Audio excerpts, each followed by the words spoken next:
एक्सप्लीटिव्स लिखी हुई थी बाकायदा मेरे बारे में, इन मोइज़ की लिखा हुआ था बाकायदा। और मुझे ये होता क्या, and how everybody was fantasising कि वो मुझे सोडोमाइज़ करें, कि वो मेरे साथ फोर्सफुली सेक्स करें। पाकिस्तान की माएँ तो बच्चों को पीरियड्स के बारे में भी नहीं बताती। वो तो जिस दिन हो जाते हैं तो फिर उसको 2 चांटे पड़ते हैं और उसको बताया जाता है कल से तुम्हें कपड़ा इस्तेमाल करना है, पैड्स इस्तेमाल करना है। तो इंटरसेक्स बच्चे को उसकी कंडीशन के बारे में बताना तो ज़मीन आसमान का फ़र्क है। कि टांगों के बीच में क्या है क्या नहीं है, किसने शलवारें उतार के पाकिस्तान में चेक करना है। ख्वाजा सराओं को हमारे माशरे ने, पिदरसरी निज़ाम ने जिनसी मजदूरी का ठेका दिया है कि तुम लोगों ने जिनसी मजदूरी करनी है। तुमने वो मजदूरी करनी है जो मर्द अपनी बीवी के साथ नहीं कर सकता, जो मर्द अपनी जोजा के साथ, अपनी मनकूहा के साथ नहीं कर सकता, जो रात के अंधेरे पे तुम्हारे मुंह में 5000 का नोट मार के, 1000 के 5 नोट मार के वो तुम्हें उल्टा करके तुम्हारे साथ करे। ये तुम्हारा काम है और तुमने माशरे में तुमने इसी चीज़ का तुमने रोल सर अंजाम देना। तो लाइमलाइट पे आप रहे हैं शुरू से, लेकिन बीच में आप होमोसेक्सुअलिटी को भी तो प्रमोट कर रहे थे, उस पर क्या हुआ अचानक? मैंने कोई 2 लड़के कुछ कर रहे होंगे तो मैंने रेडार फिट किए हुए हैं दुनिया में। अमेरिका ने मेरे लिए मुझे मदद से अपनी इंटरनेशनल स्पेस स्टेशन पे कोई सैटेलाइट की हुई है कि जो कि सडनली महरब को दिमाग में शुआएं भेजती है कि फ़लाँ जगह पे 2 लड़के आपस में सेक्स कर रहे हैं, और मैं जूम करके सुपरमैन की तरह उस कमरे के अंदर पहुँचती हूँ, तालियां बजाती हूँ, ये गुड जॉब और ज़ोर से करो। मैं इस बात से बिल्कुल एग्री करती हूँ कि there are people in this world जिनको अपोजिट जेंडर के अंदर इंटरेस्ट ही नहीं है। एक लड़का आपको कह रहा है कि मुझे लड़कियां पसंद नहीं है, तो आप बोले नहीं तुम्हारी हम शादी कराएंगे ताकि तुम ठीक हो जाओ। ये उस लड़की के साथ भी जुल्म है, उस लड़के के साथ भी जुल्म है। होमोसेक्सुअलिटी को एक बज़ वर्ड के तौर पे इस्तेमाल किया जा रहा है, एक गाली के तौर पे इस्तेमाल किया जा रहा है, और इसको इतना वेपनाइज और एम्पावर कर दिया गया इस टर्म को कि आपका जिसके ऊपर दिल चाहे आप उसके ऊपर ये टर्म लगा के उसको आप रिडिक्यूल कर सकते हो कि ओ ये तो गे है। Some people are not interested in the opposite sex. Stop forcing them into marriages. That is cruel and that is criminal. मेरा जिसम मेरी मर्जी, उसको आप कैसे देखते हैं? पेरेंट्स को देंगे अपने जिस्म की मर्जी, डॉक्टरों को देंगे, किसको देंगे? रियासत को देंगे। आप अपनी जिस्म देंगे रियासत को कि रियासत फैसला करेगी मेरे लिए कि मुझे अपने जिस्म के साथ क्या करना चाहिए? नहीं, ये वाली रियासत। बरसगीर के जो मर्द हैं उन्होंने सिर्फ औरत के साथ सोना सीखे, चलना नहीं सीखे, और एक बैलेंस सोसाइटी में आगे बढ़ना चाहिए। बहुत बड़ा गैप है। मैं बिल्कुल डिसएग्री करती हूँ स्टेटमेंट के साथ। बरसगीर पाको हिंद शायद वो वाहिद माशरा, अगर वाहिद नहीं है तो बहुत कम माशरों में से वो मुआशरा है जिसने औरत के साथ बराबरी करते हुए चलना सीखा है। आप हमारी शायरी उठा, कामा सूत्रा कहाँ लिखी गई थी?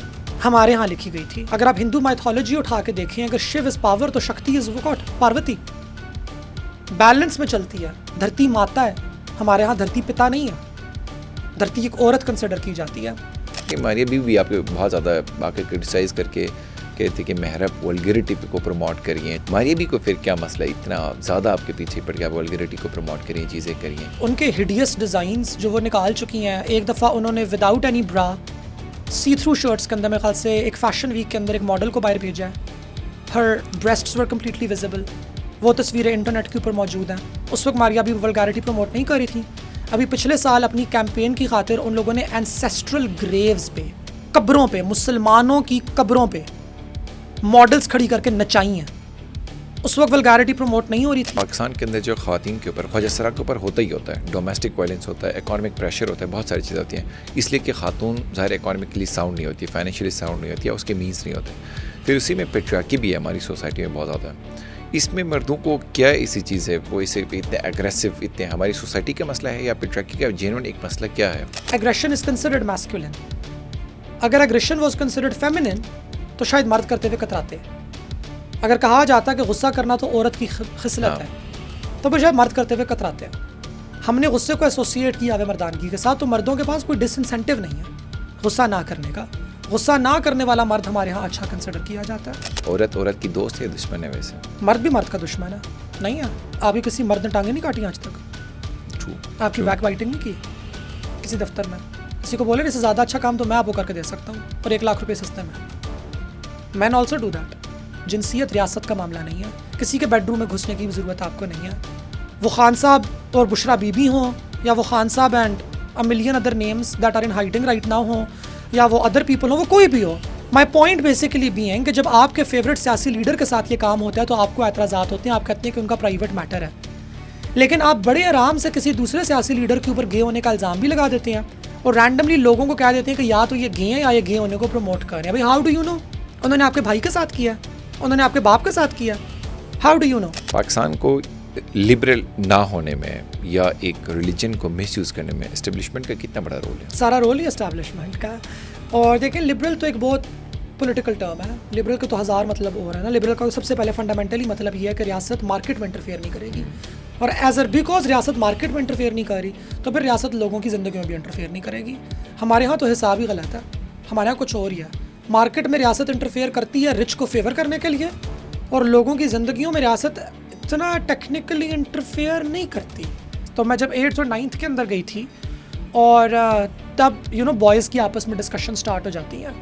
नाइट फॉल की टर्म आप सुनना शुरू कर देते हो लड़कों के मुंह से कि ये क्या होती है, और आप होते कि ये क्या है। मेरे साथ तो ये नहीं होता, ये क्यों होता है। And then they all talk about masturbation, कि जी यूँ मास्टरबेट किया जाता है, और जब आप मास्टरबेट करते हैं तो मास्टरबेशन के रिजल्ट में ये चीज़ निकलती है। And you are like wait what, ये हो क्या रहा है, ये कौन सी दुनिया में होता है, ये किसके साथ होता है। औरत की बॉडी को शेम करना, या 2% की औरत के ना, खलील कमर की आजकल बड़ी वीडियो भी वायरल है। जो हरकतें उसकी थी, जो बातें उसकी थी, सोसाइटी तो रिएक्ट कर रही है। सारा एग्रेसिवली जिस तरह का उसको रिस्पॉन्ड किया, जो वल्गैरिटी या जो एक सिक्सेस्ट रिमार्क्स वो पेश करते हैं, उनके हिसाब से तो अब ये नहीं कहना चाहिए उनके साथ अच्छा हुआ है, लेकिन ज़रा बेहतर तो उनकी हरकतें। He had it coming। आप जब इतना बड़ा झूठ के सतून पे अपने आप को खड़ा करोगे तो कभी ना कभी तो आप गिरोगे। कि छोटी लड़की के साथ ही क्यों आपको डेट करना चाहिए, क्योंकि उससे आपकी मर्दानगी ऊपर जाती है। लंबी लड़की को अगर आप डेट करेंगे तो आपकी मर्दानगी अफेक्ट होगी, और पता नहीं क्या क्या क्या। Like what the hell bro. Gen Z को पर्टिकुलरली एक मसला आइडेंटिटी क्राइसिस का है। वो एक्सेप्ट नहीं करते हैं कि वो क्या हैं, वो किस सोसाइटी में रह रही, और वो कंपटीशन के फेज़ में, परसेप्शन के एक फेज़ में, इमेजिनरी एक आइडियल सिचुएशन में रहते हैं। मैं ये समझती हूँ कि जेंजी वो पहली जनरेशन है जो कि इंट्रिंसिकली एंड ऑर्गेनिकली ग्लोबलाइज्ड है।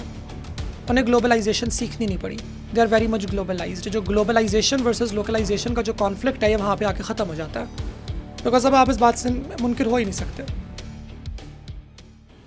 IMN के एक स्पेशल पॉडकास्ट में हम आपको खुशामदीद कहते हैं। अनलाइक हमारे बाकी वाले पॉडकास्ट, आज वाला बहुत ज़्यादा इंटरेस्टिंग हमारा पॉडकास्ट होगा। बहुत सीरियस डिस्कशंस नहीं होंगे जो पॉलिटिकली हम करते हैं। आज एक बैलेंस तो मैं नहीं कह सकता, अब सीरियस भी हो सकता है, लेकिन हमारे गेस्ट पे डिपेंड करता है इसको वो सीरियस लेकर चलते हैं या बड़ा एक बैलेंस लाइटर सा होता है। आज हमारे गेस्ट हर एक किसी भी गेस्ट को इंट्रोड्यूस कराते हुए हम कोई चीज़ बता रहे होते हैं उनके बारे में, तो आज शायद हमें ज़्यादा बोलने की नीड भी नहीं है, क्योंकि गेस्ट ऑलरेडी पॉपुलर भी हैं। और जब हम बात करें पॉपुलैरिटी की, तो इस ज़माने में जेंजी के अंदर ये हैं पॉपुलर, और उसके अलावा इनका काम जो है ये अपने अंदर ही बैठ के जो एक एग्जाम्पल सेट किया है अपनी एक कम्युनिटी के अंदर, वो फिर हम आगे जाते हुए उसको डिस्कस करेंगे। Mehrab, thank you so much for your kind time. Thank you Ali, thank you, that was such a wonderful introduction. Thank you so much. आप सेकंड टाइम आ रही हैं और आपने टाइम भी दिया है। फर्स्ट टाइम कब आई थी? First time like 4 days ago. Okay. But we were unable to record that program. Yeah, that was for something else. Yeah. So, Mehrub Moiz Awan, right? So, do you miss Moiz? No, not much. Not much. I think it was quite tragic. I miss aspects of masculinity. मुझे मर्दानगी की कुछ आसाइशें बहुत याद आती हैं, और मगर वो एक बहुत जिसे कहते हैं एक सैड किस्म का या गमगसार किस्म की वो एक मिसिंग नहीं है। It's just like one of those things कि आपको एक बहुत खूबसूरत जगह पे रहने की आदत होती है, और उसके बाद आप किसी और बहुत खूबसूरत जगह पे रहते हो, तो some beautiful things according to that. लेकिन other than that I actually don't. और आई एम समबडी जिसको ज़िंदगी के अंदर ज़्यादा रिग्रेट्स नहीं होता है। मुझे लगता है कि चीज़ें होती हैं, things happen to you, you can't really have regrets over them. तो मैं रिग्रेट की टर्म यहाँ पे इस्तेमाल करना नहीं चाहूँगी, लेकिन रिग्रेट्स के अलावा से मिलता जुलता कोई अगर एक लफ्ज़ दुनिया के अंदर होता तो मैं ये ज़रूर यूज़ करती, क्योंकि मुझे ये लगता है कि मुझे 18 साल की उम्र में ट्रांजिशन कर लेना चाहिए था। I should not have waited all the way to my 30 years of age. Also, I should not have become Moiz, because becoming Moiz was also a medical process.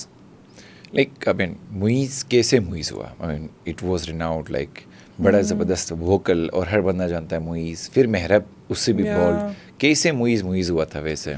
So I was 2021, और I think ये वो time था जब it was like the pain और जितना भी trauma मेरे ऊपर इन्फ्लिक्ट किया जा रहा था वो काफ़ी ज़्यादा मेरे लिए क्रिस्टलाइज हो रहा था, और मेरे पास अपने ही दर्द को और अपनी ही तकलीफ़ को बयान करने के लिए ज़बान भी मौजूद नहीं थी। I lacked the language to express my own pain. और ये ज़माना वो था जब मुझे फाइनली मेरे ख्याल से इस बात का एहसास हो रहा था कि माशरे में मेरे लिए जगह नहीं है, इस वजह से नहीं कि मैं ट्रांसजेंडर हूँ, ट्रांसजेंडर टर्म तक तो मैं पहुँची भी नहीं थी। उस टर्म को तो इंटरनलाइज करना तो बहुत दूर की बात है, उसको मैंने अडॉप्ट भी नहीं किया था किसी भी हद तक। लेकिन जस्ट ये कि एक बायोलॉजिकली परफेक्ट मैन और एक बायोलॉजिकली परफेक्ट वुमन की इस माशरे में जो थोड़ी बहुत जगह है, मेरी शायद वो वाली जगह भी नहीं है। मेरी जहानत की जगह है, मेरे हुस्न की जगह है, मेरी रंगत की जगह है, मेरी अंग्रेज़ी की जगह है, मगर मेरी जगह नहीं है, मेरे वजूद की जगह नहीं है। बिकॉज मैन आर मैन, उनके मैस्कुलिन फीचर्स हैं, विमेन आर विमेन, उनके फेमिनिन फीचर्स हैं। And to be growing up as a person with intersex conditions, जिसको पता भी नहीं है या जिसको बताया नहीं गया, कभी बिठा के कम्युनिकेट नहीं किया गया कि जी this is what you are going through, this is what your body is like, तुम्हारे जिस्म में ये चीज़ें नहीं हैं, बाकी लोगों के जिस्म में होती हैं, इसकी वजह से बाकी लोगों के जिस्म में ये तब्दीलियाँ आती हैं, तुम्हारे जिस्म में ये तब्दीलियाँ नहीं आ रही, लेकिन इट इज़ ऑल गुड, चलो अपनी ज़िंदगी आगे गुजारो और देखा जाएगा। तो वो जो एक ब्लैक होल था, एक इन्फॉर्मेशन ब्लैक होल था मेरे लिए, उस इन्फॉर्मेशन ब्लैक होल के होने की वजह से, और उसके अलावा मैं the way I looked, the way I presented myself, उसकी वजह से जो मेरे ऊपर ऑपरेशन था of not being man enough, वो बहुत सीवियर था, टू द पॉइंट के I went through what is known as masculinising therapy, जिसमें आपको हर 28 दिन के बाद एक बेसिकली टेस्टोस्टेरोन का टीका लगाया जाता है ताकि आप मर्द बन सकें। And that is when I sprouted a beard and body hair, और मेरे इधर से बालों की ग्रोथ कम हुई और मेरी बैक पे और चेहरे पे एक्नी निकलना स्टार्ट हुआ। And that is how I turned into Moiz the man, कि जी अब इसकी शक्ल मर्दों वाली है, अब इसकी आवाज़ मर्दों वाली है, अब इसकी वॉइस क्रैक हो चुकी है, एट्सेट्रा। तो वो तमाम ऑपरेशन जो पप्पू बच्चा होने की वजह से या छोकरा होने की वजह से आपको उससे पहले फेस करना पड़ता है, वो मुझे उसके बाद इतना फेस नहीं करना पड़ा। So that is what basically prompted me to become that. लेकिन 1 year into that and I realize कि इसका ये बायोलॉजिकली भी मेरे लिए फीजेबल नहीं है, साइकोलॉजिकली भी मेरे लिए फीजेबल नहीं है, and then here we are. Okay, तो वैसे आपके जो पेरेंट्स हैं या वैसे उन्होंने आपको गाइड नहीं किया कि आप फिज़िकली इस तरह एक बॉडी के ट्रांजिशन से जा रही हैं, या आपका जेनेटिकल मैन वुमेन या ट्रांस किसी की तरफ, उन्होंने आपको नहीं बताया कभी? उनको खुद भी नहीं इतना पता था, इंटरसेक्स की तो टर्म ही एग्जिस्ट नहीं करती थी उस ज़माने में। किस एज में जाके पता लगा उनको पेरेंट्स को? दिन मेरी इंटरसेक्स कंडीशन के बारे में जी, मेरी कंडीशन के बारे में उन्हें मेरी अम्मी की प्रेगनेंसी के 8th मंथ में पता था। ओके, या and at birth it was confirmed, लेकिन डॉक्टर्स की उम्मीद थी कि आगे चल के कुछ बेहतरी आ सकती है, you know how it is given ना, कि होप दी जाती है। And then I started going to school at the age of 4। As a boy, right? या एज अ बॉय। Yeah. मुझे बच्चों के कपड़े पहना के, लड़कों के कपड़े बना के ही भेजा गया था। वो अलग बात है, मेरे यहाँ पे हरकतें बिल्कुल लड़कियों वाली थी, तो मेरा मजाक वो बनाया जाता था, मेरे घर पे मेरी शिकायतें लगाई जाती थी और मुझे घर में बैठा के समझाया जाता था। लेकिन इट वॉज क्वाइट एविडेंट, और मुझे ये सिर्फ इतना बताया हुआ था कि तुमने लड़कों के साथ टॉयलेट यूज़ नहीं करना, you have to always go. और मेरे स्कूल में कुछ ना कुछ बताया हुआ होता था कि एक खाला इसके साथ जाएंगी, और अगर बड़ी बहन है तो बहनों को बोला था कि तुम लोगों ने 3rd पीरियड में और 5th पीरियड में जाकर इसको बाथरूम लेके जाना है। और मुझे बड़े होने के बाद भी बताया गया हुआ था कि तूने लड़कों के साथ बाथरूम यूज़ नहीं करना। अब मुझे उसके रीजंस बिल्कुल भी नहीं पता थी कि क्या है, बिकॉज मैंने लड़कों को नंगा नहीं देखा हुआ था। I only had my reference, मेरे पास सिर्फ मेरी बॉडी का रेफरेंस था।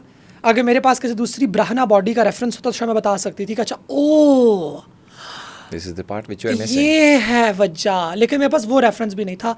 So when I started going to a boys college, और एक दफ़ा शाम को मैं हमारे कॉलेज के बाथरूम में गई, जिस पर बाथरूम में कोई भी नहीं होता था, बिकॉज आई हैड टू, मेरी मजबूरी थी।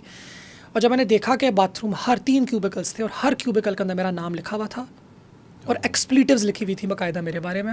मुझे नहीं पता मैं अल्फाज यहाँ पे इस्तेमाल कर सकती हूँ कि नहीं, लेकिन बाकायदा कार्टून्स बनाए हुए थे और लिखा हुआ था नाम लेके, ब्लीप आउट कर दीजिएगा लेकिन, ताकि एतराज़ात ना बने लोगों के, लेकिन मोइज़ की गांड लिखा हुआ था बाकायदा। और मुझे ये होता क्या, what is this, what is going on, and how everybody was fantasising कि वो मुझे सोडोमाइज़ करें, कि वो मेरे साथ फोर्सफुली एनल सेक्स करें। That is when I thought कि वो इसलिए शायद मुझे मना किया था ताकि मैं ये ना देख सकूं। मेरे दिमाग में तब भी वो नहीं आया। फिर मुझे हुआ कि अच्छा मुझे मे बी इसलिए मना किया कि अगर मैं यहाँ पे आ जाती हूँ बाथरूम इस्तेमाल करने तो मेरे साथ ये किया जा सकता है, which I think is the larger truth. So उन बेचारों के फ़ोन ने मुझे अपने तरीके से गाइड किया ना। पाकिस्तानी माँ बाप तो, पाकिस्तान की माएँ तो बच्चों को पीरियड्स के बारे में भी नहीं बताती। वो तो जिस दिन हो जाते हैं तो फिर उसको 2 चांटे पड़ते हैं और उसको बताया जाता है कल से तुमने कपड़ा इस्तेमाल करना है, पैड्स इस्तेमाल करना है। तो इंटरसेक्स बच्चे को उसकी कंडीशन के बारे में बताना तो ज़मीन आसमान का फ़र्क है।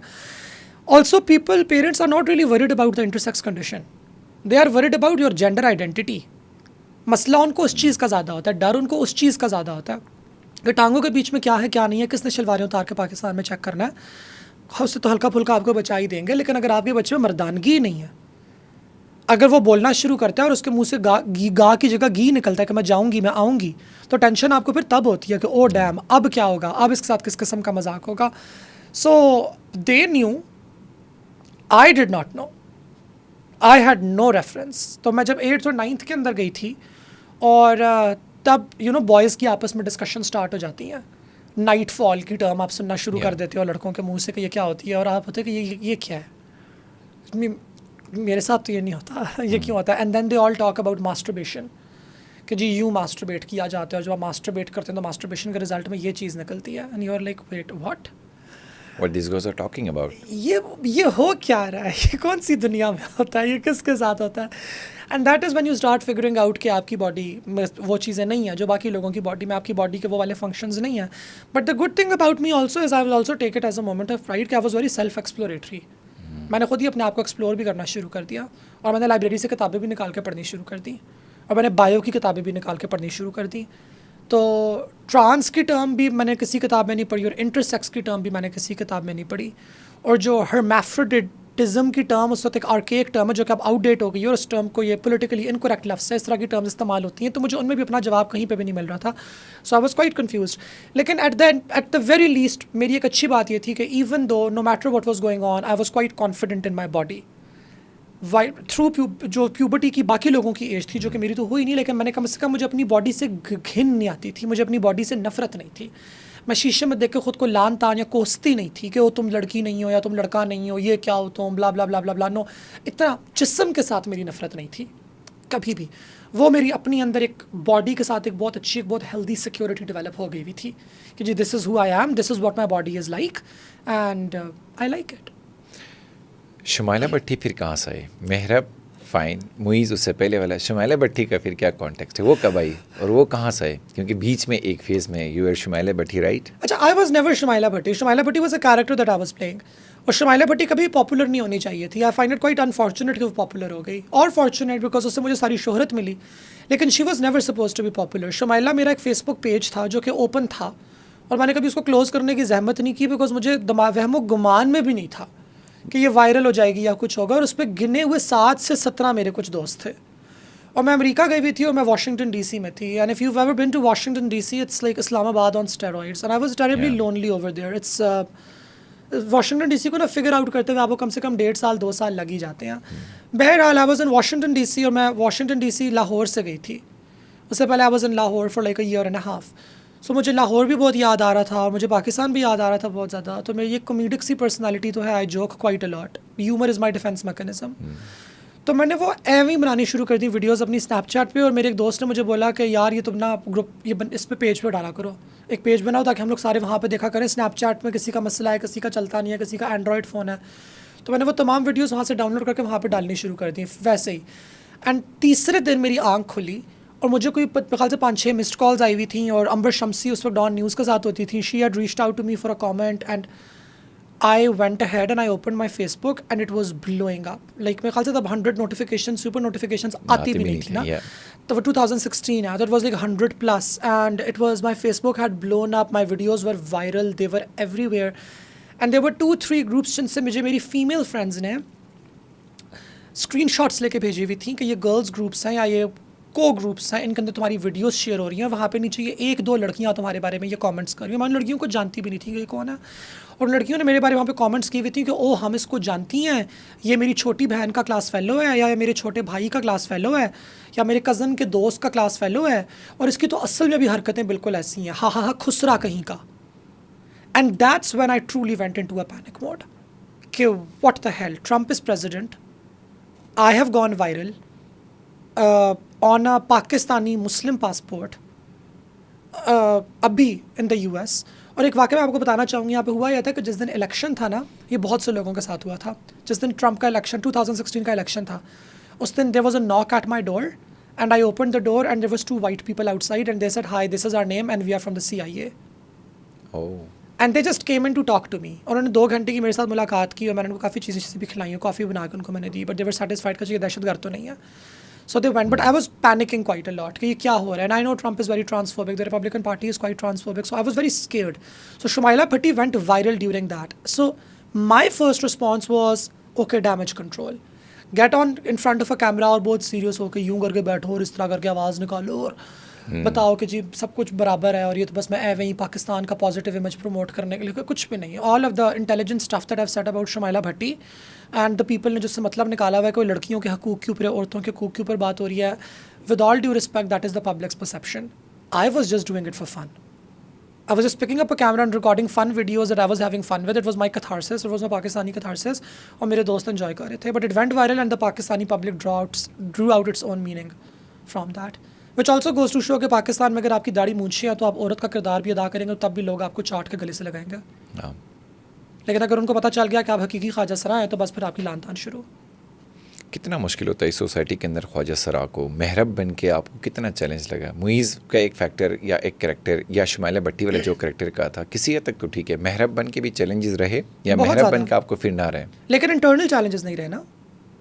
अब तो जो भी चैलेंजेस है वो सारे एक्सटर्नल हैं. हाँ, एक्सटर्नल चैलेंजेस तो इंसान डील भी करता है. अंदर वाला चैलेंज मेरे ख्याल से बहुत ज़्यादा सेंसिटिव होता है. And that is exactly what has been healed. Like I think people who know me personally या जो लोग मुझे 6-7 साल से फॉलो कर रहे हैं वो वाज़ह तौर पर बता सकते हैं कि मेरी पर्सनालिटी में कितना एक रेडिकल शिफ्ट आया ट्रांजिशन के बाद. I have become so much more मेलो. मेरे अंदर से फजूल का गुस्सा ख़त्म हो गया, कोफ्त ख़त्म हो गई है. सो इंटरनल चैलेंजेस रह गए हैं ना, ख़त्म हो गए हैं ना, because I am not pretending 90% of the time. पहले तो आई वॉज ऑलवेज प्रिटेंडिंग. काम पे जाओ तो यू आर प्रिटेंडिंग, जॉब का इंटरव्यू दो यू आर प्रिटेंडिंग, वैगन में बैठ के एक शहर दूसरे शहर जाना यू आर प्रिटेंडिंग. आपने जब सिक्योरिटी चेक बूथ में से गुजरना है और आपको एक मेल ऑफिसर ने चेक करना है, you are pretending. Your constant life, अगर कॉन्स्टेंट लाइफ कंसिस्टेंटली अगर आपको एक थिएटर रोल परफॉर्म करना है तो how are you going to feel? By the time you get to somewhere you are mentally exhausted. और मैं सबसे ज़्यादा मेरी तो वर्क परफॉर्मेंस अफेक्ट हुई थी ट्रांजिशन से पहले. Like I was showing up late for work, I was constantly burned out. मेरा हर वक्त लीव्स लेने का दिल चाह रहा था because I had to perform 9 AM से लेके 5 PM तक और कभी कभार उससे भी ज़्यादा because I had a managers position and I was burned out. Because आप कितनी कोई एक्टिंग कर लोगे लड़का होने की, कितनी कोई आप एक्टिंग कर लोगे, कहाँ से आप निचोड़ के लाओगे. चलो बचपन में आप कर लेते हो बिकॉज मजबूरी है, आपको समझ नहीं है. ज़रा से बड़े होते हो आप कर लेते हो क्योंकि मजबूरी है.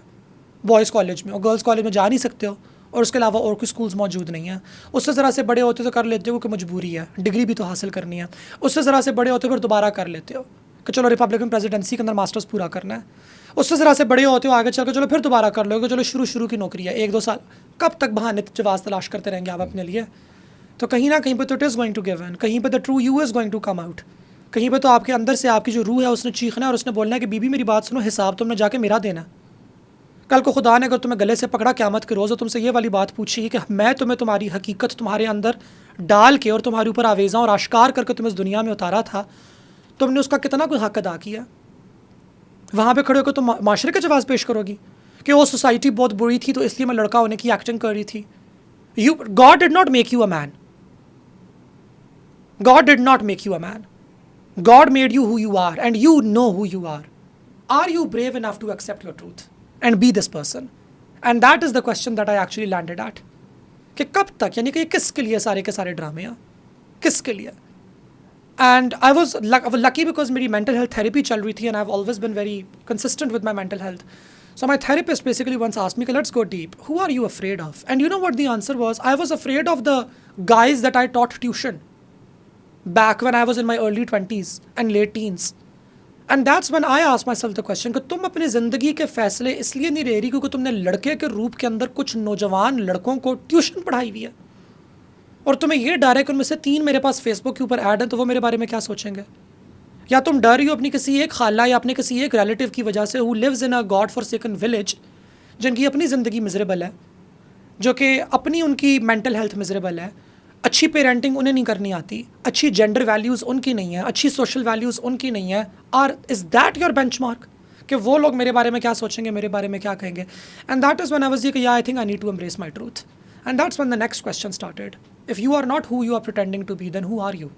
हमारी सोसाइटी के अंदर आज भी बात करें, जेंजी को पर्टिकुलरली एक मसला आइडेंटिटी क्राइसिस का है. वो एक्सेप्ट नहीं करते हैं कि वो क्या हैं, वो किस सोसाइटी में रह रही, और वो कंपटीशन के फेज़ में, परसेप्शन के एक फेज़ में, इमेजनरी एक आइडियल सिचुएशन में रहते हैं.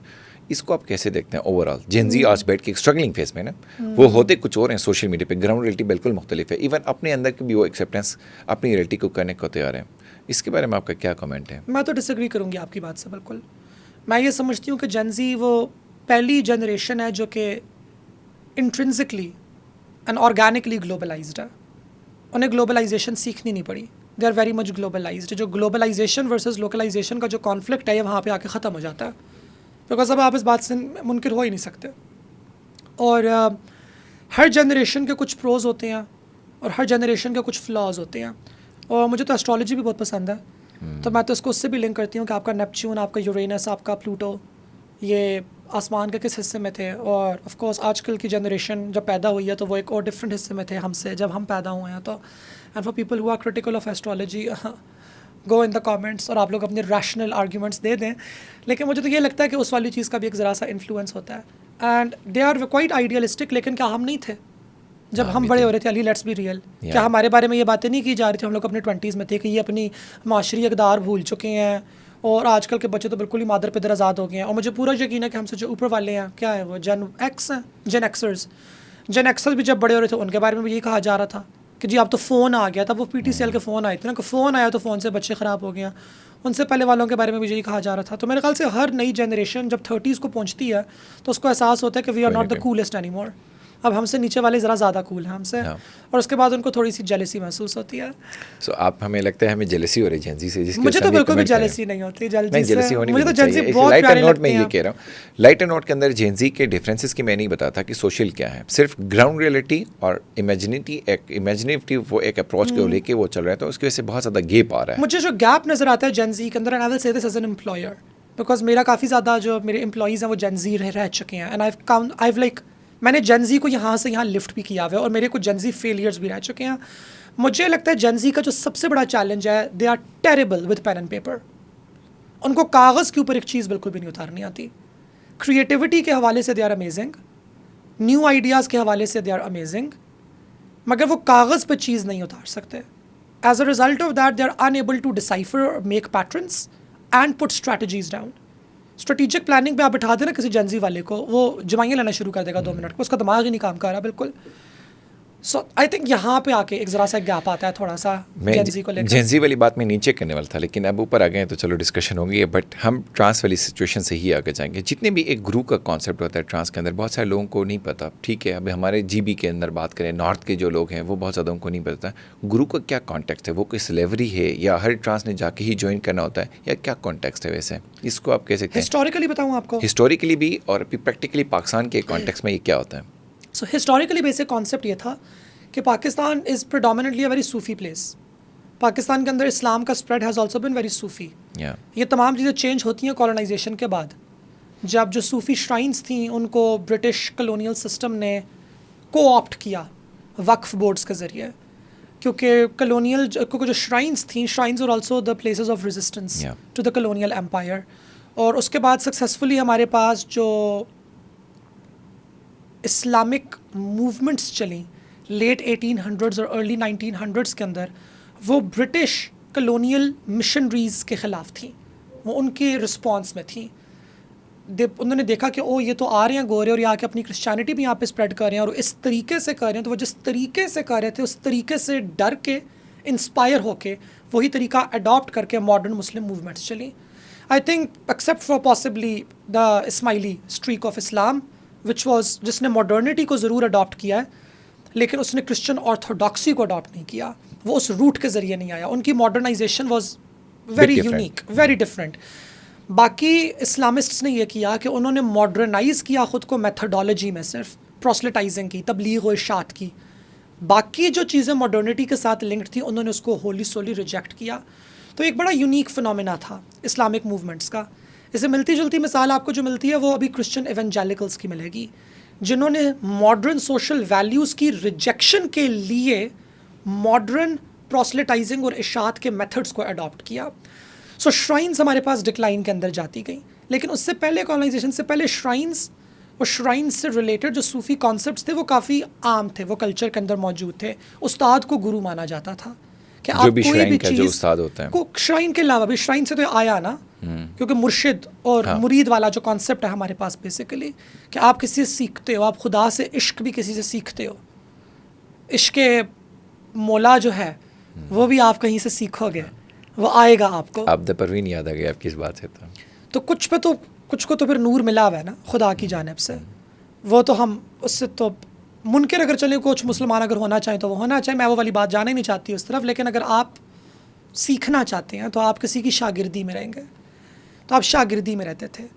मिरासियों को भी मिरासी मीरास की वजह से कहा जाता था कि एक ख़ानदान की मीरास है, कि आप एवं ही कवाल नहीं बन जाते, आपने उस मीरास में रचना बसना होता है। आप फ़लसफ़ा एवं ही नहीं सीख जाते, आपको एक फ़लसफ़ी के साथ रचना बसना है, आपको उसकी शागिर्दी के अंदर रहना है। अगर आप पुराने ज़माने के प्री कलोनियल मदरसों का करिकुलम उठा के देखें तो आप you will be blown away कि इस्लाम के जो मदरसे थे यहाँ पे पाकिस्तान के अंदर, इंडिया के अंदर, उस वक्त का जो साउथ एशिया था, वो व्हाट वाओ, पहला साल उनको सिर्फ ये सिखाया जाता है कि आप कभी भी सारा कुछ नहीं सीख सकते, और यही इंसानियत है। आपने रचना बसना होता है, आपने अपने एक मुर्शिद के साथ, आप उसके साथ होते हो।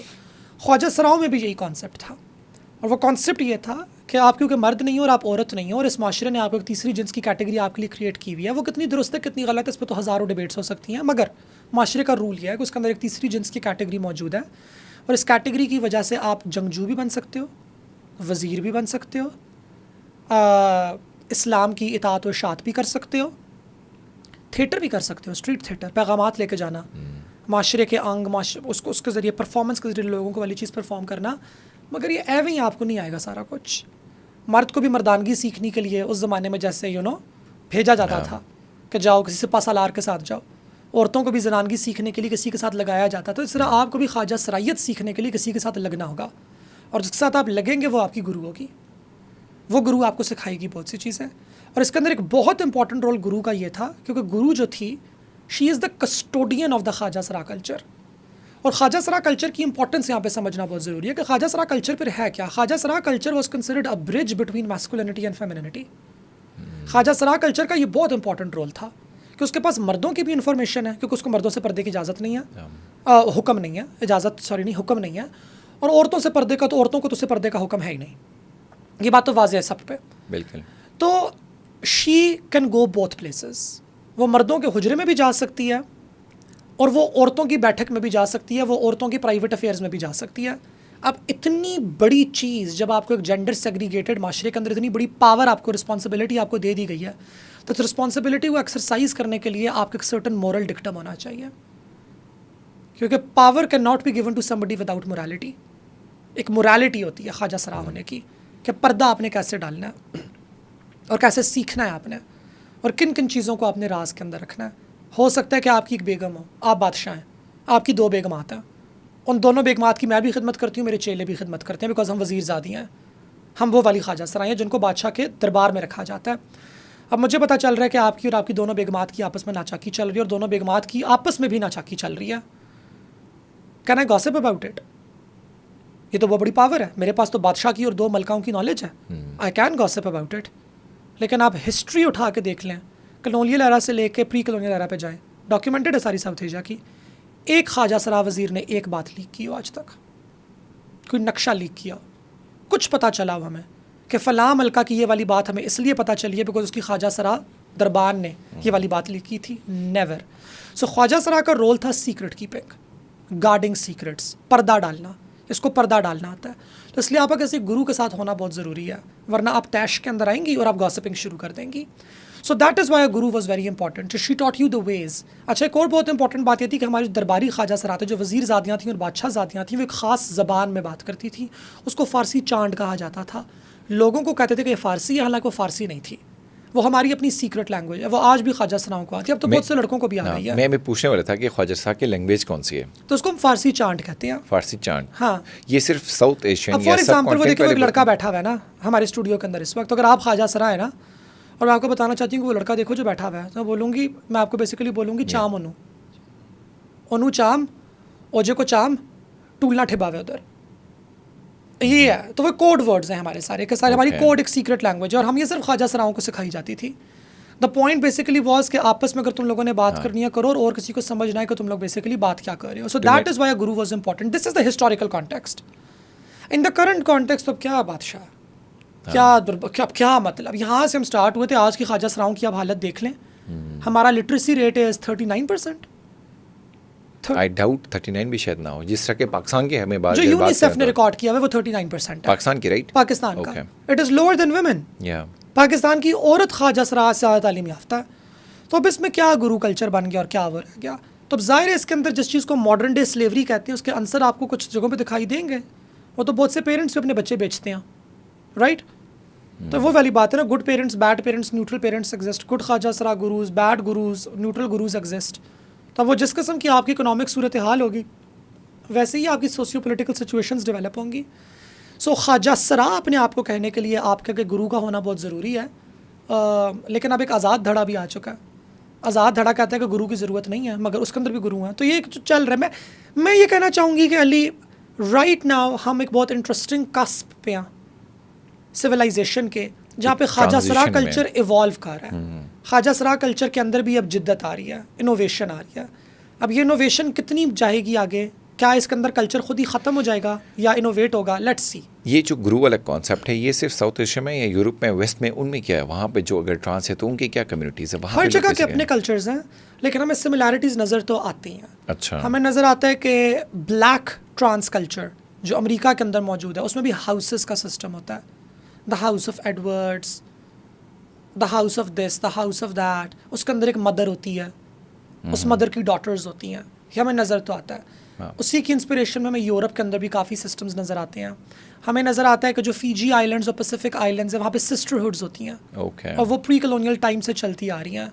तो कुछ तो है शायद हमारी रगों के अंदर, रविश के अंदर। आपकी गुरु कौन थी? बिंदिया राना थी, नहीं है, जिंदा है वो। सॉरी लेकिन आपकी गुरु बिंदिया राना है? जी बिल्कुल। ओके। जिनको मादर ख्वाजा सरा कहा जाता है। और ये भी होता है कि एक बार अगर कोई ख्वाजा सरा जाके किसी गुरु के पास जाते हैं तो उसको कभी नहीं छोड़ सकते, ऐसा भी है? या उनको एग्जिट करके नहीं छोड़ सकते हैं, बिल्कुल छोड़ सकते हैं। अब देखिए ख्वाजा सरायत इज़ नॉट वन सिस्टम। याद रखें कि ख्वाजा, हम लोग भी प्री कॉलोनियल टाइम्स में हमेशा लोगों को याद कराती हूँ कि we were not a South Asia, we were not one India. हमारे यहाँ रीजनल डिविजन्स थी ज़बानों की बुनियाद पे। तो एक पश्तून ख्वाजा सराओं का अपना सिस्टम था, पंजाबी ख्वाजा सराओं का अपना सिस्टम, जो भी कल्चरल उनके, सिंधी ख्वाजा सराओं का अपना एक सिस्टम था। उसको धड़ा कहा जाता है। धड़ा, क्या आप किस धड़े से बिलोंग करते हैं? मैं ख्वाजा सरा हूँ सिंधियों में, मैं सिंधी धड़े के अंदर ख्वाजा सरा हूँ, विच इज़ द ओल्डेस्ट। और सिंधी ख्वाजा सराओं के अंदर 3 हाउसेज हैं, 3 ख़ानदान हैं, नागुरु, बादशाहज़ादी और वज़ीरज़ादी। और उसमें सबसे पुराने नागुरु हैं। नागुरु क्या होते थे? बादशाह और वजीर तो नाम से समझ आ गया है, वो जो बैठ के जो एक एलीट, जो हिस्ट्री आपने अभी बताई। तो नागुरुज वर द इंडिजिनस वंस, नागुरुज वर द वंस जो कि इस्लाम से भी पहले के यहाँ पे मौजूद है। मोहम्मद बिन कासिम के थ्रू अगर हम कहते हैं कि इस्लाम आया था, अगर इस्लाम नहीं भी आया मोहम्मद बिन कासिम के जरिए, तो मोहम्मद बिन कासिम के जरिए इस्लामिक ऑर्थोडॉक्सी की ऑर्गेनाइजेशन एटलीस्ट ज़रूर आई थी। तो उसके बाद क्योंकि मोहम्मद बिन कासिम के साथ सऊदी अरब से बेसिकली आगाजात आए थे, जिनकी जिम्मेदारी हुआ, हु यूज्ड टू बी, अंग्रेज़ी के अंदर हम उन्हें कहते हैं यूनिक्स, लेकिन हमारी ज़बान से ख्वाजा सराई कहेंगे। तो वो बेसिकली खाना काबा की सफाई के लिए जो ख्वाजा सरा थे वो उनके साथ कुछ यहाँ पे भी 2-4 आए थे। हमारे गुरुओं ने ये बताया, हमारा ओरल ट्रेडिशन बेसिकली ये कहता है। अब वो आए थे और वो यहाँ पे रुके थे। ये बहुत इंटरेस्टिंग स्टोरी है। और Muhammad bin Qasim went back, he was killed by Hajjaj bin Yusuf and blah blah blah whatever happened. और हुआ ये, हमारे गुरु हमें ये कहानी सुनाते हैं और हमारे गुरुओं को उनके गुरुओं ने सुनाई है, और ये ट्रेडिशन है, ये it has to be carried forward. ये हमें सिखाया जाता है ख्वाजा सराओं को कि ओरल ट्रेडिशन जो आपको आपके गुरु ने दिया वो आपने नीचे पास ऑन करना है आगे। तो मुझे ये बताया गया था। तो हुआ ये तक सिंध के अंदर एक वक्त आया था, कहत साली पड़ गई थी और बारिशें बिल्कुल भी नहीं हो रही थी। तो नागुरुओं ने बेसिकली बोला कि हमारी दुआएं भी अब काम नहीं कर रही। तो उन्हें किसी ने बोला कि वो जो आया था बंदा, उसके साथ कुछ ख्वाजा सरा आए थे, तो उनके पास हमें जाना चाहिए कि हम उनसे कहें कि तुम ज़रा हमारे लिए दुआ करो। तो वो उनके पास गए कि आप हमारे लिए दुआ करें, आप इधर बैठे हुए हैं, आपका बादशाह तो चला गया, लेकिन आप हमारे लिए दुआ करें क्योंकि हमारे यहाँ कहत साली होगी, खाना बिल्कुल ख़त्म होने को है। तो उन्होंने बोला क्या दुआ करें? तो उनको कहा कि आप ये दुआ करें कि जी बारिश हो जाए। तो उन्होंने बोला चले जी हम दुआ करते हैं। उन्होंने दुआ की कि बारिश हो जाए। तो जी कुछ घंटों के बाद बारिश शुरू हो गई। तो सारे बहुत खुश हुए, मेला लगा, जश्न हुआ, मगर बारिश रुकी नहीं और होती गई। अच्छा। और होती गई, और इतनी होगी कि लोगों को ये डर लग गया कि फसल रुकने वाली है। तो दोबारा नागुरुओं ने ये बात बोला कि हमें दोबारा उनके पास जाना चाहिए और उनसे कहना चाहिए कि आप दुआ करें कि बारिश थम जाए या सिर्फ उतनी बारिश हो जितनी में हमारी बेहतरी है। तो फिर उनसे वो दुआ करवाई गई और बारिश थम गई।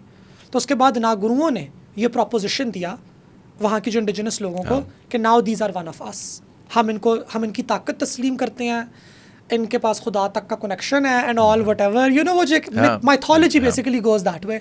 और उनको इंक्लूड कर लिया गया। और उसके बाद हमारे पास फिर एक ट्रेडिशन स्टार्ट हुआ बादशाहज़ादी का और वज़ीरज़ादी का, कि वो वाले जो ख्वाजा सरा थे वो बादशाह के हो गए। उस वक्त की जो रूलिंग सिंध का बादशाह था तालपुरों के थे बेसिकली। तालपुरों के पास वो चले गए और उन्होंने फिर वहाँ पे बादशाह की खिदमत के जो खिदमत गुजार ख्वाजा सरा होते हैं वो बादशाह ज़ादी और वज़ीर ज़ादियाँ होती हैं, वो उन्होंने अपने ट्रेडिशन के अंदर बेसिकली स्टार्ट किया, जिसके अंदर आपको कहते हैं कि थोड़ा बहुत पर्शियन यूनिक्स का और अरब यूनिक्स का आपको कल्चर मिलता है। ना गुरुज वर इंडिजिनस, देवर लाइक कि हम इनकी ताकत भी मानते हैं, ये जो नई वैल्यूज़ लेकर आ रहे हैं हम इनको भी मानते हैं भाई, लेकिन हमारा तरीका है इंडिजिनस अपनी तरीके से, एंड हम बागी हैं, हम बादशाह की इज्जत ज़रूर करते हैं मगर हम उसकी बादशाहत तस्लीम नहीं करते क्योंकि हमारा बादशाह एक और वो मौला है। So that is the Naguru tradition, so which is why I am not going to talk a lot about it, generally but you get my just where I am going. ये जो जनरली हमारे यहाँ लाल अलम उठाया जाता है, काला नहीं। कोई नहीं, हम कभी आप जो अच्छी बात करेंगे, स्टोरी सुनाएंगे तो we would love to listen, हमारे ऑडियंस को भी अच्छा लगे, इसीलिए हम बिल्कुल खामोशी से सुन रहे थे। आपको भी कहते हैं कि आप एलीट ख्वाजा सरा हैं, ठीक है, आप पहले मूरत मार्च में बड़ी एक्टिव नज़र आती हैं लेकिन लास्ट आप नज़र नहीं आई, तो क्या अपना भी कोई सिस्टम बनाया क्या है? वैसे मूरत मार्च में आप क्यों एक्टिव नहीं है अभी, बागी हो गई, क्या हुआ वैसे? मैं मूरत, हाँ, ये किसने कहा है आपको? ये देखे ना हमने भी थोड़ा आगे पीछे देखा है, कोई बहुत क्लिप आपको देखे ना, इनसाइड इन्फॉर्मेशन मिल रही अब है। बताएं वैसे क्या हुआ? अच्छा, वैसे मूरत मार्च तो ज़ाहिर है ख्वाजा सराओं का एक ज़ाहिर औरत मार्च जैसे कहते हैं, बहुत सारे लोगों को मूरत मार्च का शायद ना पता हो, आप खुद एक्सप्लेन कर लें। औरत मार्च जैसे कहते हैं यहाँ पे, उसी तरह ख्वाजा सरा का जो एक मार्च होता है मूरत मार्च, लेकिन अभी थोड़ा सा आप एलीट हो गए हैं तो बागी हो गई है, क्या हुआ वैसे? नहीं, मैं एलीट तो हमेशा से थी, लेकिन मैं पैसे के हिसाब से एलीट नहीं हूँ, मैं सोशली एलीट हूँ। और मैं ये वाली बात हमेशा कहती हूँ कि I think I am more trans class than I am transgender, क्योंकि मैं बहुत आराम से कहीं पे भी किसी भी क्लास के अंदर सेट हो जाती हूँ, बहुत आराम से। एंड आई थिंक उसकी वजह यह है कि मुझे ऑटिज़म है, मुझे एस्पर्जर्स है, so I am able to pick up patterns and learn them very well. और मुझे सोशल क्यूज़ की बिल्कुल भी समझ नहीं आती। तो मेरी उम्र जब 33 साल की हो चुकी है तो मैंने ज़िंदगी में सर्वाइव ही ऐसे किया कि मेरे दिमाग ने सोशल क्यूज़ को अंडरस्टैंड करके, एनालाइज करके, एल्गोरिदम्स बना के मेरे दिमाग में फीड किया हुआ है कि तुमने इस तरह से इस जगह पे जाकर तुमने बेसिकली ऑपरेट करना है। So I come from a very humble beginning. मैं सारी उम्र स्कॉलरशिप से पढ़ी हूँ। मेरी आखिरी फ़ीस जो वालिदैन ने अदा की थी वो 5वीं जमात की थी। माशाल्लाह। 7वीं जमात से लेकर 12वीं जमात तक मेरी फ़ीस 150 रुपया थी, क्योंकि मैंने एंट्रेंस टेस्ट टॉप किया था, मैं स्कॉलरशिप पे थी। मेडिकल कॉलेज में मेरी फ़ीस माफ़ थी क्योंकि मैंने एंट्रेंस MD कैट में मेरी फ़र्स्ट पोजीशन थी मेरे सेंटर से, मुझे बल्कि और पैसे ऊपर मिलते भी थे चीफ मिनिस्टर एक्सीलेंस अवार्ड से। मास्टर्स मैंने फुल ब्राइट पे किया तो मुझे जेब खर्ची मिलती थी। सो इतना मुझे बचपन से पता था कि we do not have money for my education. वो सारी बहनों की तालीम पे खर्च हो चुकी हुई अब तक, सबको प्राइवेट पढ़ाया गया क्योंकि, तो I just worked very hard. और जब मैं मेडिकल कॉलेज मेरा स्टार्ट हुआ तो मैंने प्राइवेट जॉब भी शुरू कर ली। तो मैं सुबह 8 बजे से 2 बजे तक अपने मेडिकल कॉलेज होती थी, 2:30 बजे से 6 बजे तक, 6:30 तक मैं नौकरी करती थी और फिर वहाँ से मैं घर जाती थी ताकि मेरी अपनी पॉकेट मनी वहाँ से भी पूरी हो रही हो basically. So that is what it was. तो सोशली तो आई एम लाइक उस तरीके से, इकोनॉमिकली तो I am not an elite, लेकिन सोशल कैपिटल भी तो एक चीज़ होती है ना। I do have connections, I do have people that I talk to, I am invited to places that would be considered elite, and I think that is all as result of my hard work. ये मेरी upward social mobility है। ये मेरी, मुझे मुंह में लोहे सोने का चमचा नहीं था मेरे मुंह, तो मेरे ख्याल से बल्कि मेरा लकड़ी का चमचा था जो कि टूटा हुआ था। मैंने खुद इतने पैसे बनाए हैं कि मैं वो दूसरा तांबे का चमचा ख़रीद के मुंह में डाल के, लेकिन सोने के चमचे वालों के साथ एटलीस्ट इनवाइट हो सकूं। और मूरत मार्च का एलिटिज़म के साथ तो कोई ताल्लुक़ नहीं है, किसी तरीके से भी ताल्लुक़ नहीं है, लेकिन मेरा मूरत मार्च से मैंने स्टेप बैक अभी तक ऑफिशियली किया नहीं है। नज़र तो आप नहीं आ रही ना, फिर भी क्या मूरत मार्च हुई नहीं है ना। मूरत मार्च 11 नवंबर को होती है या 19 नवंबर को होती है। हम इस पूरे एक वीक के अंदर बेसिकली करते हैं। और 2 स्टंट्स की हैं, मैं काफ़ी एक्टिव थी और दोनों स्टंट्स के अंदर the most money was raised by me and Shehzadi Rai. हम दोनों के तकरीबन इक्वल हम लोगों ने रेज़ किया, तो हमने अच्छा खासा पैसा हमने रेज़ किया था लास्ट टाइम भी। और कोई कॉर्पोरेट डोनेशंस हम लोगों ने नहीं ली, सारी सिंगल पर्सन डोनेशंस थी जो कि हम लोगों ने ली हैं। मेरा स्टेप बैक करने का मैं सोच रही हूँ और उसकी 2 वजूहात हैं। एक वजह तो मुझे ये है कि मैं काफ़ी हद तक बर्न आउट हो गई हुई हूँ, ओवरऑल बर्न आउट हुई हुई हूँ। I think I am spread out too thin. और 3 वजूहात हैं।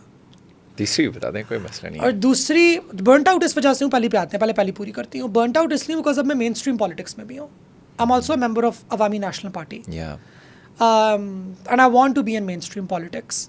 तो ये जो एक एनजियोटिक अप्रोच नहीं है कि आप अपने ऊपर एक स्पेशलाइजेशन का ठप्पा लगा लेते हो कि जी मैं ट्रांसजेंडर हूँ तो मैं सिर्फ ट्रांस के इशूज़ पे ही बात करूँगी। नहीं, मैं तो ये समझती हूँ कि ट्रांस के इशूज़ आर फंडामेंटली क्लास के issues, which is my reason number 2 कि मुझे ये मैं ज़रा जेंडर से थक गई हूँ।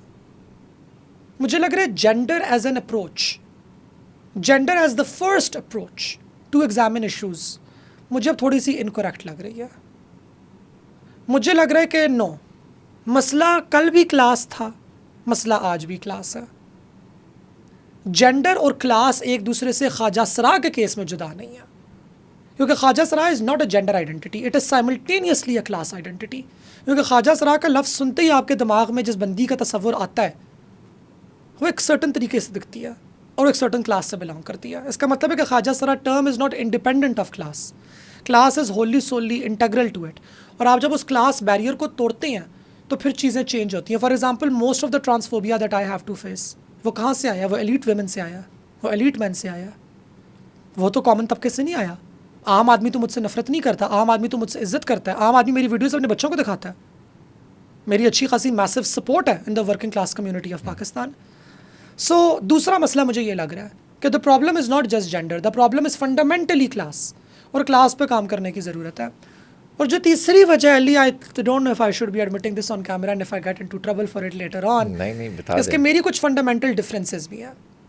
मूरत मार्च वालों के साथ नहीं है, वो सारे मेरे दोस्त हैं, मेरे कॉमरेड्स हैं, मेरे फेलोज़ हैं, उनके साथ मेरी कोई फंडामेंटल डिसएग्रीमेंट्स नहीं है। मेरी ओवरऑल कुछ डिसएग्रीमेंट्स हैं विद हाउ ख्वाजा सराइयत and how being transgender is understood and organised in Pakistan. मुझे ये लगता है कि अभी तक हम लोग एक सिंगुलर पेज के ऊपर नहीं हैं, there are a lot of varying opinions. और मैं बहुत फ्रैंकली वाली बात एडमिट करूँगी आज इस कैमरा के ऊपर कि सेक्स वर्क के ऊपर और बेगिंग के ऊपर पर्टिकुलरली मेरा जो ओपिनियन है वो ज़रा सा डाइवर्जेंट है। क्या ओपिनियन आपका? I do not consider sex work work. मैं सेक्स वर्क को वर्क, वैलिड और लेजिटिमेट वर्क उस दिन मानूंगी जिस दिन एक ख्वाजा सरा के लिए डॉक्टर बनना, पायलट बनना उतना ही आसान होगा जितना सेक्स वर्कर बनना आसान है। जब तक ख्वाजा सरा के लिए सेक्स वर्कर बनना वाहिद आसान चीज़ है, और इतनी आसान चीज़ है, इतनी आसान चीज़ है कि सेक्स वर्कर बन के और डांसर बन के हमारी बहुत सी जो बंदियां हैं वो आपके 90-95% मेन से ज़्यादा रिच हुई हुई हैं, लेकिन वो उसको पब्लिकली आके एडमिट भी नहीं कर सकती। इसका मतलब ये है कि ये पिदरसरी की जानिब से दी गई आपको जिनसी मजदूरी है। जैसे पिदरसरी ने औरत को तौलीदी मजदूरी दी है कि तुमने तौलीद की मजदूरी करनी है, तुमने घर में बैठ के बच्चे जनने हैं और बेटे जनने हैं, सादा जनने हैं। अगर जनोगी तुम्हें मेडल मिलेगा, तुम्हें अवार्ड मिलेगा।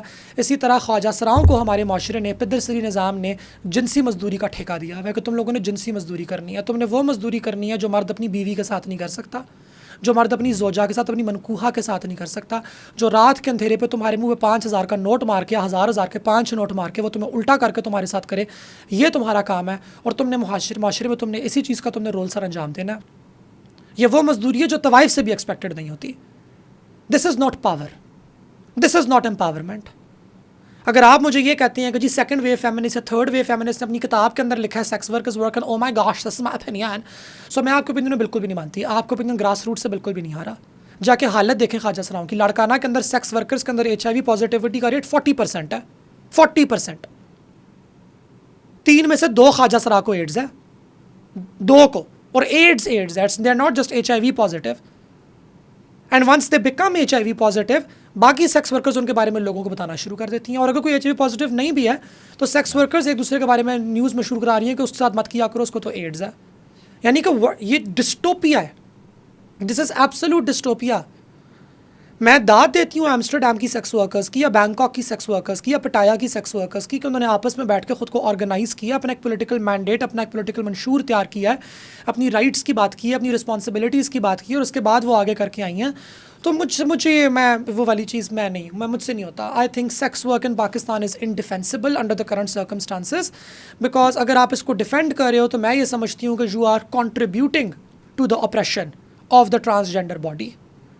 मगर मैं ये भी समझती हूँ कि मेरा ओपिनियन एक ओपिनियन है, मेरे ओपिनियन के अलावा बाकी ओपिनियन और बाकी आरा भी मौजूद हैं, और उनमें भी बहुत वज़न है। मैं हरगिज़ ये नहीं बोलूँगी कि मुझे आप किसी सोने के तख्त पे बिठा के ताज पहनाएगा, वह महरब कितनी अच्छी बात करिए, बाकियों की बात गलत है। मैं डिसएग्री कर रही हूँ बाकियों की बात से, मगर बाकियों के ओपिनियंस अपनी जगह पे मौजूद हैं। और मैं ये समझती हूँ कि मैं एक ऐसी कम्युनिटी की मार्च तब तक मुझे लीड नहीं करनी चाहिए जब तक जो आपका मेन सोर्स ऑफ इनकम है या सेकेंडरी सोर्स ऑफ इनकम है, इसके ऊपर मेरा एक मुख्तस और जामे सियासी नज़रिया हो जिसके साथ बाकी कम्युनिटी एग्री करती हो।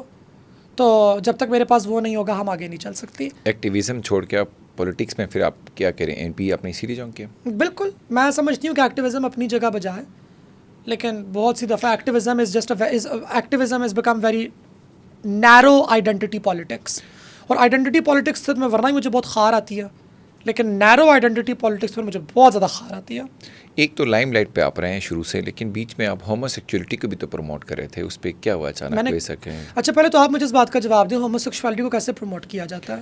नहीं, ये तो आप बताएं ना, आप करिए। तो वैसे मैं सुनने वाली बात है, अगर मैंने सुनी है ऐसी बात की बहुत एक्टिवली मेहरब फॉर एग्जांपल होमोसेक्सुअलिटी पे बात करें, उसको प्रमोट करें, उसको असिस्ट करें, उसको अप्रिशिएट करें, तो like No, but that is exactly my question. कि this statement is incorrect. How does one promote homosexuality?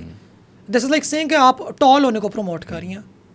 मैं क्या मतलब है? This statement does not make any sense. क्योंकि दो लड़के कुछ कर रहे होंगे तो मैंने रेडार फिट किए हुए हैं दुनिया में। अमेरिका ने मेरे लिए मुझे मदद से अपनी इंटरनेशनल स्पेस स्टेशन पे कोई सैटेलाइट की हुई है कि जो कि सडनली मेहरब को दिमाग में शुआएं भेजती है कि फ़लाँ जगह पे दो लड़के आपस में सेक्स कर रहे हैं, और मैं जूम करके सुपरमैन की तरह उस कमरे के अंदर पहुंचती हूँ, तालियां बजाती हूँ, ये गुड जॉब, और ज़ोर से करो। Like what do you mean, और what does anybody mean when people say कि मेहरब जो है वो होमोसेक्सुअलिटी को प्रमोट कर रही है? मैं इस बात से बिल्कुल एग्री करती हूँ कि there are people in this world जिनको अपोजिट जेंडर के अंदर इंटरेस्ट ही नहीं है। आपकी भी मुलाकात हुई होगी और लोगों की मुलाकात हुई होगी, उसमें मर्द भी शुमार हैं, उसमें औरतें भी शुमार हैं, वो बिल्कुल एग्री करते हैं। मैं समझती हूँ कि उनकी ज़बरदस्ती शादियाँ नहीं होनी चाहिए। क्या ये होमोसेक्सुअलिटी को प्रमोट करना है? एक लड़का आपको कह रहा है कि मुझे लड़कियाँ पसंद नहीं है, तो आप बोले नहीं तुम्हारी हम शादी कराएंगे ताकि तुम ठीक हो जाओ। ये उस लड़की के साथ भी जुल्म है, ये उस लड़के के साथ भी जुल्म है। मैं ये समझती हूँ। एक औरत आपको कह रही है कि मैंने शादी नहीं करनी, और क्योंकि वो औरत है तो उससे तो कभी उसकी जिनसी दिलचस्पी पूछी नहीं गई, तो वो आपको खुल के बता भी नहीं सकती कि मुझे आदमियों में इंटरेस्ट नहीं है। अगर आप उसकी शादी कराएंगे तो जितनी दफ़ा उसके साथ सेक्स होगा वो मैरिटल रेप है, and you are responsible for that, और मैं उसके खिलाफ हूँ। मैं तो ये वाली चीज़ कहती हूँ। इन एडिशन टू दैट मैं ये वाली बात ज़रूर कहती हूँ कि जिनसियत रियासत का मामला नहीं है, किसी के बेडरूम में घुसने की भी ज़रूरत आपको नहीं है।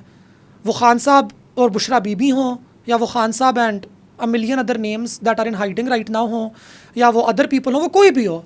माई पॉइंट बेसिकली बीइंग कि जब आपके फेवरेट सियासी लीडर के साथ ये काम होता है तो आपको एतराज़ात होते हैं, आप कहते हैं कि उनका प्राइवेट मैटर है। लेकिन आप बड़े आराम से किसी दूसरे सियासी लीडर के ऊपर गे होने का इल्ज़ाम भी लगा देते हैं, और रैंडमली लोगों को कह देते हैं कि या तो ये गे हैं या ये गे होने को प्रमोट कर रहे हैं। भाई हाउ डू यू नो? उन्होंने आपके भाई के साथ किया, उन्होंने आपके बाप के साथ किया, how do you know? So my issue is that कि होमोसेक्सुअलिटी को एक बज़ वर्ड के तौर पे इस्तेमाल किया जा रहा है, एक गाली के तौर पे इस्तेमाल किया जा रहा है, और इसको इतना वेपनाइज और एम्पावर कर दिया गया इस टर्म को कि आपका जिसके ऊपर दिल चाहे आप उसके ऊपर ये टर्म लगा के उसको आप रिडिक्यूल कर सकते हो कि ओ ये तो गे है, अगर ये गे नहीं है तो ओ चलो ये तो होमोसेक्सुअल है। और मेरा आपसे ये वाला सवाल है, because you are the podcast host, homosexuality की प्रमोशन में जलालत भी मेहरब एक ट्रांसजेंडर वुमन को उठानी पड़ी है। जितने लोगों ने शोर मचाया है, जो बड़ी सेलिब्रिटीज़ ने शोर मचाया है, किसी एक गे पर्सन का कॉल आउट किया? नहीं। एक का जुर्रत करें, जरा करके दिखाए ना। सबको पता है कौन है पाकिस्तान में और कौन नहीं है। हाँ। हिम्मत करें, करके दिखाएं। नहीं कर सकती क्योंकि वो मर्द है, क्योंकि वो मर्द है। तो गे होने का इल्ज़ाम देने के लिए भी इनकी उंगली आके ख्वाजा सरा औरत पे आके रुकती है। That is the entire point of it. और मैं किसी भी सेक्सुअलिटी को प्रमोट नहीं करती, ना मैं हेटेरोसेक्सुअलिटी को प्रमोट करती हूँ, ना मैं होमोसेक्सुअलिटी को प्रमोट करती हूँ। And Ali I find your question quite fascinating, because आजकल तो मैं कैंसिल हो रही हूँ LGBT कम्युनिटी की जानिब से। मेरे बारे में ये कहा जा रहा है कि मेहरब होमोफोबिक है, तो मुझे अक्सर वक्त ये भी नहीं समझ आती कि जो हमारे पास एक वोक बूजी क्वेयर्स का 20 लोगों का ग्रुप है, वो मुझे अपनी जगह पे कैंसिल कर रहा है कि मेहरब होमोफोबिक है, क्योंकि मेहरब ने ये बोला है कि ख्वाजा सराओं के अंदर लेस्बियानिज्म अलाउड नहीं है, जो कि हकीकत है अलाउड नहीं है। वो कह रही है कि जी मेहरब लेस्बोफोबिक है, मेहरब होमोफोबिक है। उधर से मारिया बीबी जी जो है वो कह रही है कि मेहरब होमोसेक्सुअलिटी को प्रमोट कर रही है। तो मुझे तो समझ नहीं आ रही कि ये हो क्या रहा है। हर किसी ने अपना एक एजेंडा, मेरा एजेंडा किसी को समझ नहीं आ रहा, मेरा पॉइंट ऑफ व्यू किसी को समझ नहीं आ रहा, and that is very simple. लोगों के बेडरूम से घुसने की ज़रूरत नहीं है, सेक्सुअलिटी को लेबल बना के किसी को डेनिग्रेट करने की ज़रूरत नहीं है, number 2। And number 3, some people are not interested in the opposite sex. Stop forcing them into marriages. That is cruel and that is criminal. ये मेरा ओपिनियन है। क्या ये होमोसेक्सुअलिटी को प्रमोट करना है लिए? I don't know, like. अब बताएं, you are an intelligent honestly, man. You should decipher it. You should dissect it now. Tell me. No, seriously though. If you ask me, अगर seriously. These are my 3 points. Yeah. मैं दोबारा narrate कर देती हूँ। किसी के I बिस्तर में घुसने की जरूरत नहीं है, किसी को नेगेटिव लेबल्स देने की जरूरत नहीं है। second you on all your 3 statements, to be very honest. Pakistan के अंदर होता भी है कि हम होते कुछ और, हिपोक्रेसी बहुत ज़्यादा है, to be very honest, और किसी को हिम्मत नहीं होती। आप अगर बात करिए तो फिर इस तरह क्वेश्चन आ सकते हैं। मेरा नेक्स्ट क्वेश्चन भी इसी से रिलेट करता है कि मारिया बीवी भी आपके बहुत ज़्यादा आके क्रिटिसाइज़ करके कहते कि मेहरब वल्गैरिटी को प्रमोट करिए जाके, उस पर फिर हम भी अब ये तो नहीं कह सकते आप कर रही हैं, लेकिन आप खुद बेहतर बताएंगे मारिया भी को फिर क्या मसला है, इतना ज़्यादा आपके पीछे पड़ गया, वल्गैरिटी को प्रमोट करिए, चीज़ें करिए? I think because maybe I am doing a better job then her at promoting it. I mean उनके हिडियस डिज़ाइंस जो वो निकाल चुकी हैं, एक दफ़ा उन्होंने without any bra see through shirts के अंदर मेरे ख्याल से एक फ़ैशन वीक के अंदर एक मॉडल को बाहर भेजा है, हर ब्रेस्ट्स वर कम्प्लीटली विजिबल, वो तस्वीरें इंटरनेट के ऊपर मौजूद हैं। उस वक्त मारिया भी वल्गैरिटी प्रमोट नहीं कर रही थी। अभी पिछले साल अपनी कैंपेन की खातिर उन लोगों ने एंसेस्ट्रल ग्रेव्स पे, कब्रों पे, मुसलमानों की कब्रों पे मॉडल्स खड़ी करके नचाई हैं। उस वक्त वल्गैरिटी प्रमोट नहीं हो रही थी। I mean what are we talking about? So ये तो हिपोक्रेसी है ना। So maybe I am doing a better job at it than her. और मैं तो कोई फैशन डिज़ाइनर नहीं हूँ। और एक इंसिडेंट हुआ था लास्ट ईयर, परीशे अदनान का फ़ैशन शो था ज़ेर के नाम से, जिसकी ओपनिंग मैंने की थी। And Ali, this is when ना कभी कभार मुझे डाउट होता है मारिया बी की इंटेंशंस के ऊपर कि वो कभी पॉजिटिव हो ही नहीं सकती, बिकॉज वो इतनी क्रूअल है कि everybody is a witness to this. I was the opening model और मेरे साथ एक वार्डरोब मेल फंक्शन हो गया था। हम लोग we forgot to tape my choli to my chest. So जब मैं निकली तो मेरे कुछ एक्शंस जो मैंने परफॉर्म करने थे, मैंने एक्शंस परफॉर्म किए, मैंने केम आउट तो मेरी चोली ऑलमोस्ट ऊपर चढ़ चुकी हुई थी, और 1 मिलीमीटर और वो ऊपर होती ना तो my nipples would have been out. 1 millimetre. और मुझे मेरी बॉडी कम्युनिकेट कर रही थी कि दिस इज़ शायद ये हो रहा है, लेकिन क्योंकि मैं वॉक कर रही हूँ और सारे कैमराज मेरे ऊपर हैं और सामने से लाइट्स मेरे ऊपर हैं, तो मैं यहाँ से अपने हाथ उठा के अपनी चोली एडजस्ट भी नहीं कर सकती थी, और मैं नीचे मुड़ के देख भी नहीं सकती कंफर्म करने के लिए क्या ये होने वाला है कि नहीं होने वाला। So I just did it, I came back, और बिल्कुल मेरे पीछे मेरा दोस्त है model Ghazanfar Baloch, he came, और उसने आते ही मुझे पिक्चर्स दिखाई मुस्कुराते हुए, हंसते हुए, बिकॉज उसको भी नहीं पता। वो कह रहे कि मेरा पिक्चर्स आ गई, ये देख तेरी, ये देख मेरी। और उसने मुझे मेरी पिक्चर दिखाई and I saw it and I was like, O my God, my boobs are almost out. And Parisha, the designer, was freaking out. I saw the pictures and I started crying. I went into a panic attack कि ये हुआ क्या है मेरे साथ, कल को सारी खबरों में ये चल रहा होगा। Luckily उससे कुछ हफ्ते पहले ही यूरोप में अंडर बूब निकालने का ट्रेंड आ गया हुआ था। सो एवरीबॉडी थॉट कि ये इंटेंशनल है और ये डिज़ाइन है और ये अंडर बूब दिखाया गया, वाओ मेहरब के ऊपर दिखाया गया। सो उस पर लिखा किसी ने कुछ भी नहीं और वो पोस्ट भी नहीं किया, लेकिन everybody came to me and said me, oh my god you rocked it, your body looked amazing, and I was like thank you. मैं पैनिक कर रही थी। मारिया भी तक वो वीडियो पहुंचती है and she records this statement, O my God मेरी आंखें फट के बाहर आ रही हैं कि ये किस किस्म की फहाशी प्रमोट की जा रही है। लाइक द आयरनी कि वुमन, मेरा तो वार्डरोब मेल फंक्शन है, तुमने डिलिबरेटली मर्जी से विदाउट अ ब्रा, मेरे पास तस्वीरें हैं, मैंने अपनी इंस्टाग्राम पे डाली हुई हैं, मॉडल अपने रैंप पे बाहर निकाली है, और तुम ये कह रही हो मेरे बारे में कि ये फहाशी प्रमोट कर रही है। सो hypocrisy at the end of the day, that is what it is. And as a woman, she just does not have respect for the woman's body or for any woman's body, whether it is a trans woman or whether it is a cis woman. She has her own fashion shoots semi-nude in the bathtub, और I don't know if they are semi nude और what. मैंने तो तस्वीरें मुझे forward की गई थी, मैंने एक फ़नी रील बना के निकाल दी थी, वही जो उसने मेरे बारे में डायलॉग बोला था वही मैंने उसके बारे में बोला, मैंने वो वीडियो भी वहाँ पे डाल के निकाल दी। जैसे मुझे लोगों ने बोला कि आपको ये नहीं करना चाहिए, आपको पर्दा डालना चाहिए, एंड सी भी हम ख्वाजा सरायत के पर्दे की बात भी कर रहे थे, but then I am a human being at the end of the day. I also got petty because I was like, girl seriously you are such a hypocrite yourself, everything that you are talking about you are doing it yourself. शरीयत की आप बात कर रही हैं, sleeveless कपड़ों में खड़े होकर आप वीडियोज़ बना रही हैं, और like why? So relevance, maybe, I do not know what the woman's problem is. She's very personal with me. Very personal. औरत की दुश्मन है, वाकई में दुश्मन है। वैसे इस बात को अगर रिलेट करें थोड़े से अंदाज़ा तो यही और है इस तरह उनके नज़दीक तो मैं औरत नहीं हूँ, उनके नज़दीक तो मैं एक बायोलॉजिकल मैन हूँ। Other than this, like Maria के नज़दीक तो, which I am fascinated by, because इसका मतलब है कि मारिया के ख़ानदान में बायोलॉजिकल मैन ऐसे होते हैं। सो आई मीन उनके नज़दीक में बायोलॉजिकल मैन हूँ। So she is not competing with me according to her because I am a biological man. But you are right, like I said, अगर वो मेरे पे फहाश होने का इल्ज़ाम लगा रही हैं, so once again like you are a fashion designer who is walked out models, the evidence is present. almost literally topless and naked, even if there was a fabric on top of them. She does not have any credibility when it comes to talking about fahashi. ये तो अजीब सी हरकत है, ये मेरे ख्याल से करना ये तो नहीं किया जा सकता है. तो कव्वा जो है वो मुझे आगे काला बोले, ये तो वो वाली मिसाल है. वैसे जनरली पाकिस्तान के अगर माशरे की सोसाइटी की बात करें ओवरऑल, लाइक आप और मरीबी के अलावा भी औरत की दोस्त है दुश्मन है? वैसे मेरे ख्याल से दोस्ती का पोटेंशियल ज़रूर मौजूद है, और पेट्रियार्की पिदर सराना जो निज़ाम है वो औरत को औरत के मद्दे मुकाबिल खड़ा करता है हमेशा, क्योंकि पिदर सराना माशरा जेंडर सेग्रीगेशन करता है, तो वो मर्द को भी मर्द के मद्दे मुकाबिल ही खड़ा करेगा. मर्द भी मर्द का दुश्मन है नहीं है. आपकी किसी मर्द ने टांगे नहीं काटी आज तक? आपकी बैक बाइटिंग नहीं की किसी दफ्तर में? किसी को बोले इससे ज़्यादा अच्छा काम तो मैं आपको करके दे सकता हूँ और 1 लाख रुपए सस्ते में. Man also do that. लड़की पसंद होगी, उसके साथ रिश्ता हो नहीं सकता बिकॉज हालात ज़रा से यहाँ पे कम है, किसी और लड़के के साथ उसका रिश्ता हो रहा है, तो पीछे से ज़रा बातें पहुँचवा देंगे लड़के भी उस लड़के के बारे में, दूसरे लड़के के बारे में, कि वो तो बड़े ख़राब है, वो तो चरसे पीता है, या उसके घर में तो नशा चलता है. तो हर जिन्स, हर अपने जिन्स का मुझ दुश्मन है, बिकॉज हमारे माशरे ने इजाज़त ही हमें अपने जिन्स से दुश्मनी करने की दी है. पाकिस्तान में पंजाब पुलिस ने एक बड़ा इंटरेस्टिंग कदम उठाया. उन्होंने तहफ़्फ़ुज़ मराकज़ बनाए ख्वाजा सराओं के लिए, जिसमें ख्वाजा सरा आके अपनी कंप्लेंट्स दर्ज करा सकते हैं.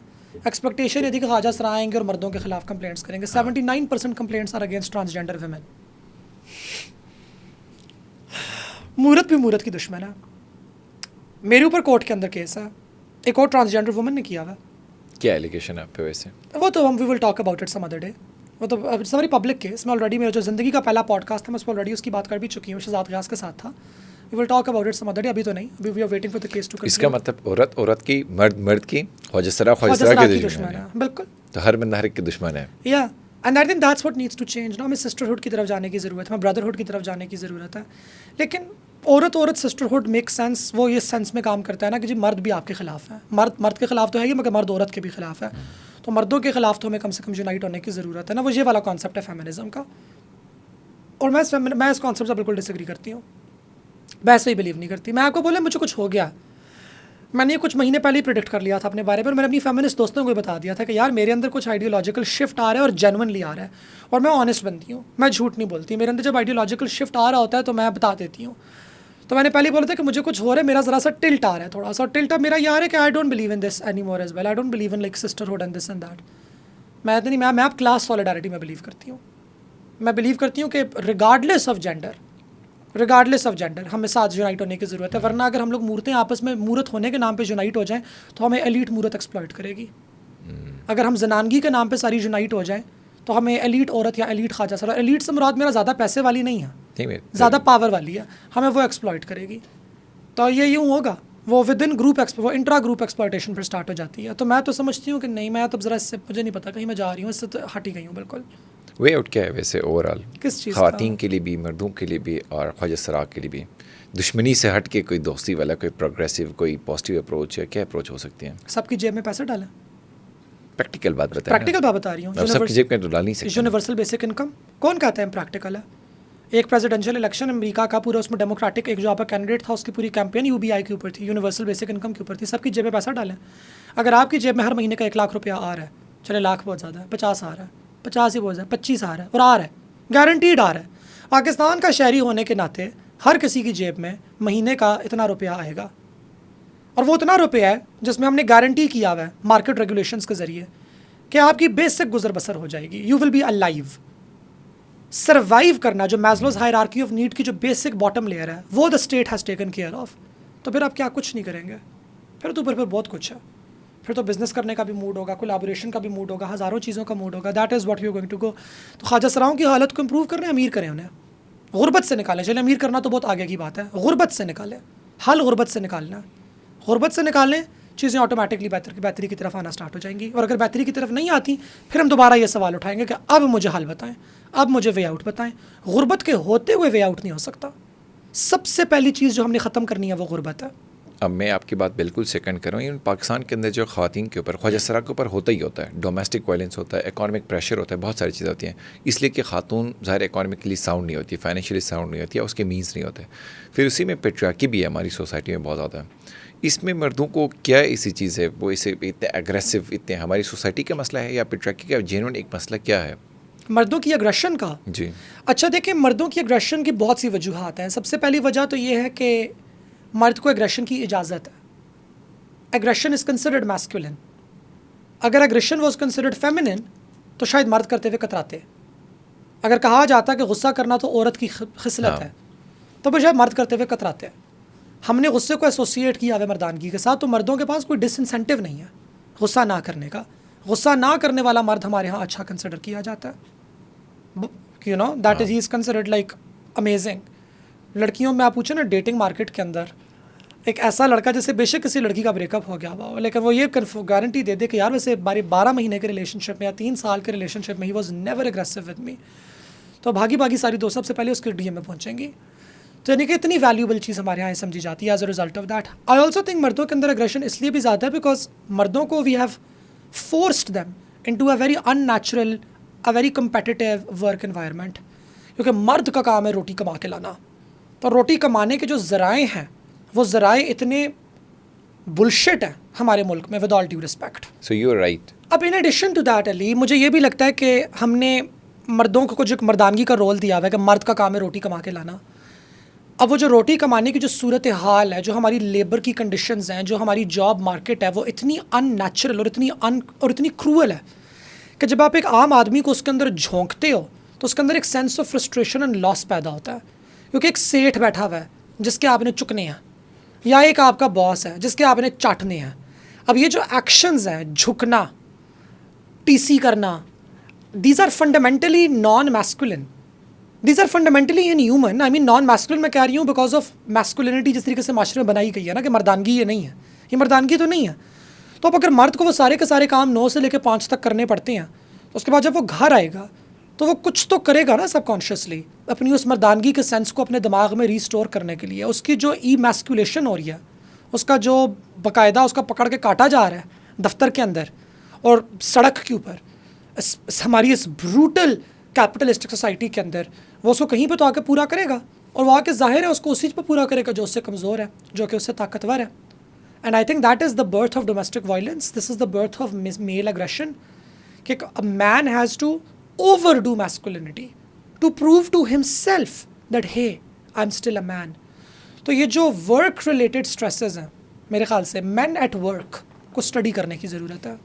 अगर आपने रूट पे पहुंचना है ना डोमेस्टिक वायलेंस की, मेल एग्रेशन की, तो आप समझें और इस बात को स्टडी करें, बाकायदा रिसर्च करें इसके ऊपर कि वर्क प्लेस सिनारियोज़ में, ऑफिसेज़ में, बिजनेसेस में मर्दों के साथ कैसा सलूक किया जाता है और इससे उनकी साइकोलॉजी के ऊपर क्या असर पड़ता है।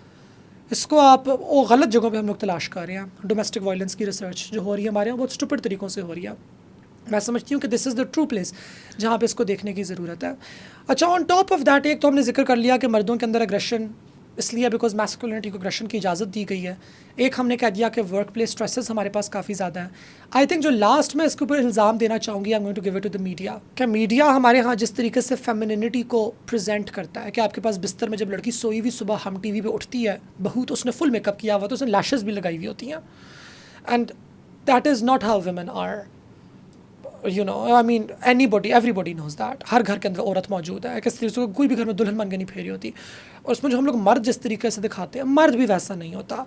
हमने एक फैंटेसी क्रिएट करने की कोशिश की अपने सोप ओपरा के ज़रिए, एक मर्दानगी की और एक जनानगी की। और जब आपके पास रियल लाइफ में मैन नहीं हैं जिनको आप एम्यूलेट कर सकें, जिनकी एग्जांपल को आप फॉलो कर सकें, तो फिर आप मीडिया से मिसालें ढूंढते हैं।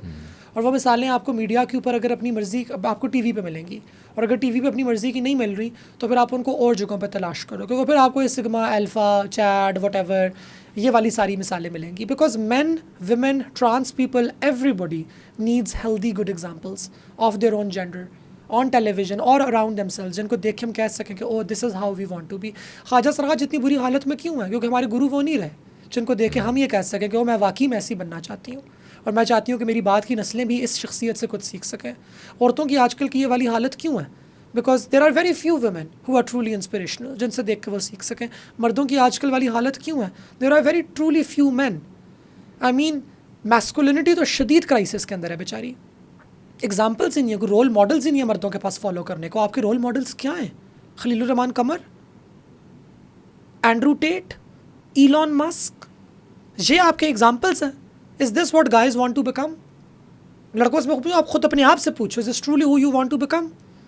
तो which is why masculinity is in such a sheer state of crisis right now. और फिर इतने बेचारे इनसिक्योर से मर्द हैं अल्लाह के आजिज़, जो कि अपनी मर्दानगी के अंदर इनसिक्योर हैं, तो वो बाकी साथ में और लड़कों को भी अपने साथ इनसिक्योर कर रहे हैं। और वो एक इनसिक्योरिटी की पूरी एक ग्लोबल एक फिनोमेना छा गया है। हर किसी से इन्हें डर लग रहा है। पैसे कमाती हुई औरत से इन्हें डर लगता है, हॉट लड़की से इन्हें डर लगता है, लंबी लड़की से इन्हें डर लगता है। उस समय मैंने देखा किसी ने 20 मिनट की वीडियो बनाई हुई थी कि why should you purposefully reject toll girls. कोई थीसिस दी हुई उस बंदे ने पूरी की पूरी मर्दानगी की कि छोटी लड़की के साथ ही क्यों आपको डेट करना चाहिए, क्योंकि उससे आपकी मर्दानगी ऊपर जाती है। लंबी लड़की को अगर आप डेट करेंगे तो आपकी मर्दानगी अफेक्ट होगी और पता नहीं क्या क्या क्या। Like what the hell bro. उधर वीनस डूबने वाला है, लाहौर के अंदर इतनी टोरेंशियल रेन्स हुई हैं कि 35 सालों का रिकॉर्ड टूट गया है। पाकिस्तान इन बारिशों के बावजूद going to become a water scarce country. Glacier melt हो गए हैं सारे के सारे गिलगित बल्तिस्तान के अंदर। HIV आसमान से बातें कर रहा है, कैंसर रेट्स आसमान से बातें कर रही हैं, पॉपुलिज्म आ चुका हुआ है, जंगें आ चुकी हुई हैं, और ये आप लोगों के मसले हैं। So I think this is what is really happening. I think it's masculinity in crisis, and a lot of it I personally think has to do with the hyper consumeristic media culture and capitalism. एक और बड़ी ज़बरदस्त हमारे एक दोस्त की, वो भी हमें तज़किरा कर रहे थे कि बरसग़ीर के जो मर्द हैं उन्होंने सिर्फ औरत के साथ सोना सीखे, चलना नहीं सीखे। तो हमारे लोग भी, मर्द भी शायद वो उस तरह अडॉप्ट करना, उस एक डाइवर्सिटी के साथ रहना और एक बैलेंस सोसाइटी में आगे बढ़ना शायद बहुत बड़ा गेप है। मैं बिल्कुल डिसएग्री करती हूँ स्टेटमेंट के साथ। बरसग़ीर पाको हिंद शायद वो वाहिद माशरा, अगर वाहिद नहीं है तो बहुत कम माशरों में से वो मुआशरा है जिसने औरत के साथ बराबरी करते हुए चलना सीखा है। आप हमारी शायरी उठा, कामा सूत्रा कहाँ लिखी गई थी?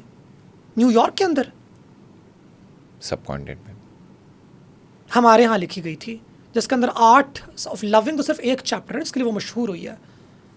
यिन और यांग का फिनोमेना कहाँ से आया? एशियन कल्चर से आया। अगर आप हिंदू माइथोलॉजी उठा के देखें, अगर शिव इज़ पावर तो शक्ति इज़ वॉट? पार्वती।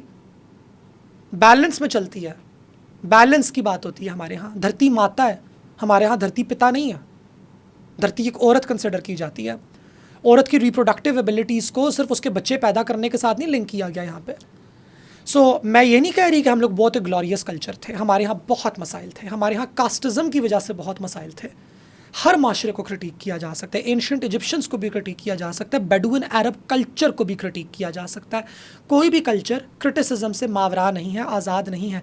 मगर ये कहना कि बरसग़ीर पाको हिंद के मर्द को औरत साथ चलना नहीं आता इज़ इंटरनलाइज्ड सेल्फ हेट्रेड।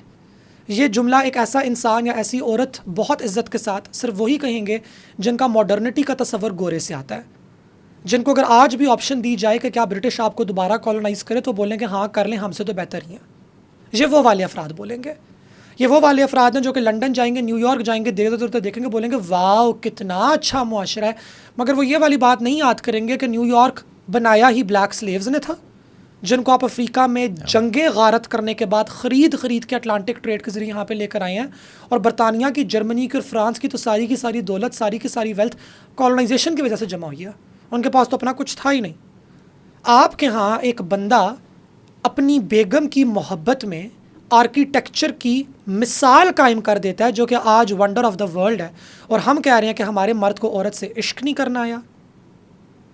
हमारे यहाँ शोराओं ने गुर्बत में जाके एक औरत से मोहब्बत में खून के आंसू तक बहा दिए और उस पर दीवानों पे दीवान लिख दिए, और ऐसे ऐसे लिख दिए कि 500 साल और 400 साल गुजरने के बाद भी वो इश्क की मिसाल अपने अंदर कायम है कि बगावत की सियासत भी अगर आपने करनी हो तो अशार आपको वहाँ से उठाने पड़ते हैं। और आप कहते हैं कि बरसग़ीर पाको हिंद के मर्द को औरत को मोहब्बत की निगाह से देखना नहीं आया।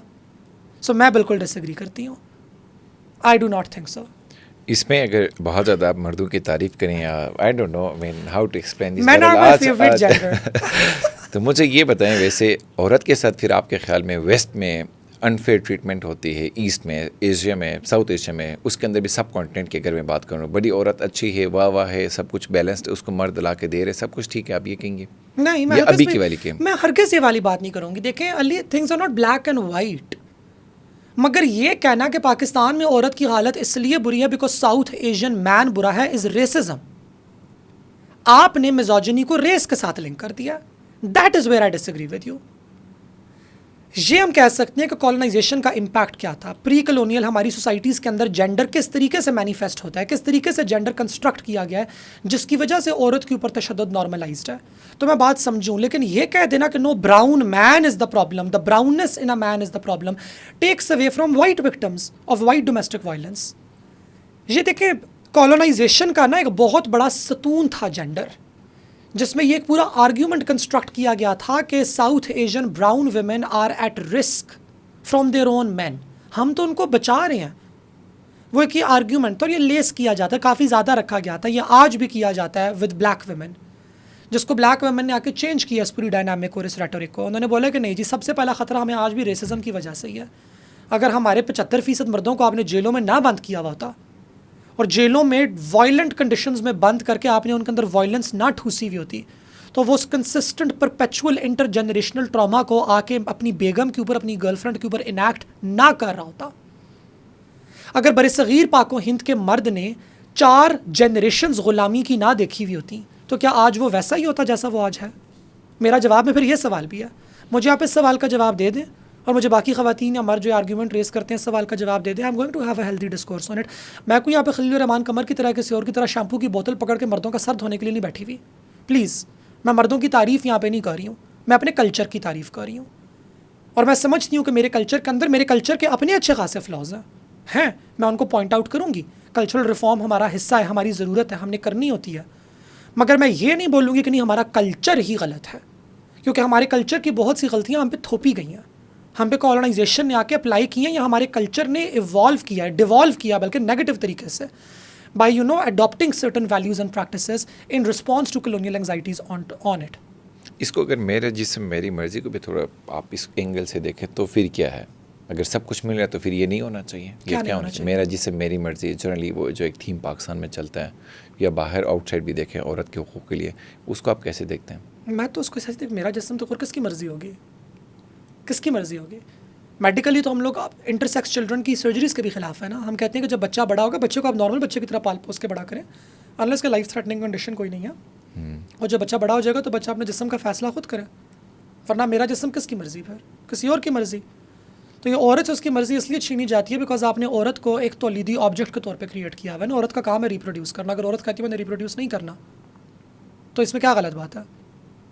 हाँ, शादी के अंदर रिप्रोडक्शन बहुत से, अगर लेट्स से मैं एक औरत हूँ और आप एक मर्द हैं और आप चाहते हैं कि हमारी बेबीज़ हों, and you want to marry me and I want to marry you, लेकिन I actually do not want children, तो मेरी और आपकी एज एडल्ट्स हमें ये वाली बात शादी से बहुत पहले कन्वर्सेशन कर लेनी चाहिए ना। आपके लाइफ के गोल्स क्या हैं, मेरे लाइफ के गोल्स क्या हैं, आप अपनी बॉडी को कैसे देखते हैं, मैं अपनी बॉडी को कैसे देखती हूँ, आपकी बाउंड्रीज़ क्या हैं, मेरी बाउंड्रीज़ क्या हैं, और उसके मुताबिक फिर हम फैसला करें कि हम रिश्ता इज़्दिवाज के अंदर मुंसलिक हो सकते हैं कि नहीं। हमारे यहाँ तो शादी को मजबूरी के तौर पर थोप के लड़की के ऊपर सर पर डंडा रख के शादी करा दी जाती है, लड़के की भी करा दी जाती है। लड़के का मतलब दिलचस्पी ना उस लड़की के अंदर, उस टाइप की लड़की के अंदर। लड़के को पता है एज अ मैन, उसको पता है कि भाई मुझे किस किस्म की औरत पसंद है, इस किस्म की औरत मुझे कंप्लीट करती है एक तरीके से। मुझे एज अ मैन अच्छा लगता है कि अगर मेरे साथ इस किस्म की औरत हो, और आप उस औरत का एग्जैक्ट ऑपोजिट तलाश करके माँ बाप अपनी मर्जी से लड़के की उससे शादी करा दें, क्या ये ज्यादती नहीं है उसके साथ? बिल्कुल ज्यादती है। This is wrong with him. तो मेरा जैसे मेरी मर्जी वहाँ पे भी अप्लाई होता है कि भाई क्या मतलब है, जिनसियत एक बहुत अहम जुज़्व ज़िंदगी का, और अगर एक मुस्लिम होने के नाते मुझे इस जिनसियत को निकाह के रिश्ते में या शादी के रिश्ते के अंदर ही सिर्फ एक्सप्लोर करने की इजाज़त है, तो फिर मुझे फ्रीडम दो ना कि मैं एक बाशऊर बालिग मर्द होने की वजह के होते हुए मुझे जो चीज़ पसंद है मैं अपनी उस तरीके से अपनी एक चीज़ क्रिएट कर सकूँ। A girl that I like, a girl जिसके साथ मेरी सिमिलर वैल्यूज़ हैं, अ गर्ल जिसके लाइफ गोल्स हम मैं शेयर कर सकता हूँ, उसके अपने लाइफ गोल्स हैं, मेरे अपने लाइफ गोल्स हैं, मगर हमारी कॉन्फ्लुएंस है, हमारे गोल्स आपस में मैच करते हैं। तो मैं तो मेरा जिससे मेरी मर्ज़ी को इस तरीके से देखती हूँ कि भाई किसका फिर किसकी मर्ज़ी, अगर आपका जिसम है तो फिर किसकी मर्ज़ी, अगर अपनी तो फिर किसकी मर्ज़ी, कौन करेगा आपकी जिसमें मर्ज़ी? माँ बाप की मर्ज़ी। पाकिस्तान के पेरेंट्स की हम लोगों ने हालत देख ली। अगर पाकिस्तान के पेरेंट्स को पेरेंटिंग करनी आती होती तो आज हम लोगों की ये हालत ना होती। Sahil Hadeem would not have been this hit. I think 80% of the emotion that he has built himself up on is parental torment. बच्चों को माँ बाप से गुस्सा था, वो गुस्सा एक्सप्रेस कर नहीं सकते क्योंकि बड़ों की इज़्ज़त और माँ बाप की इज़्ज़त होती है। उसने उनको एक बहुत अच्छे तरीके से एक इस्लामिक आउटलेट दिया, साइकोलॉजी को और पॉप साइंस को मर्ज करके उसके अंदर, एंड वोला ही is a brilliant success now.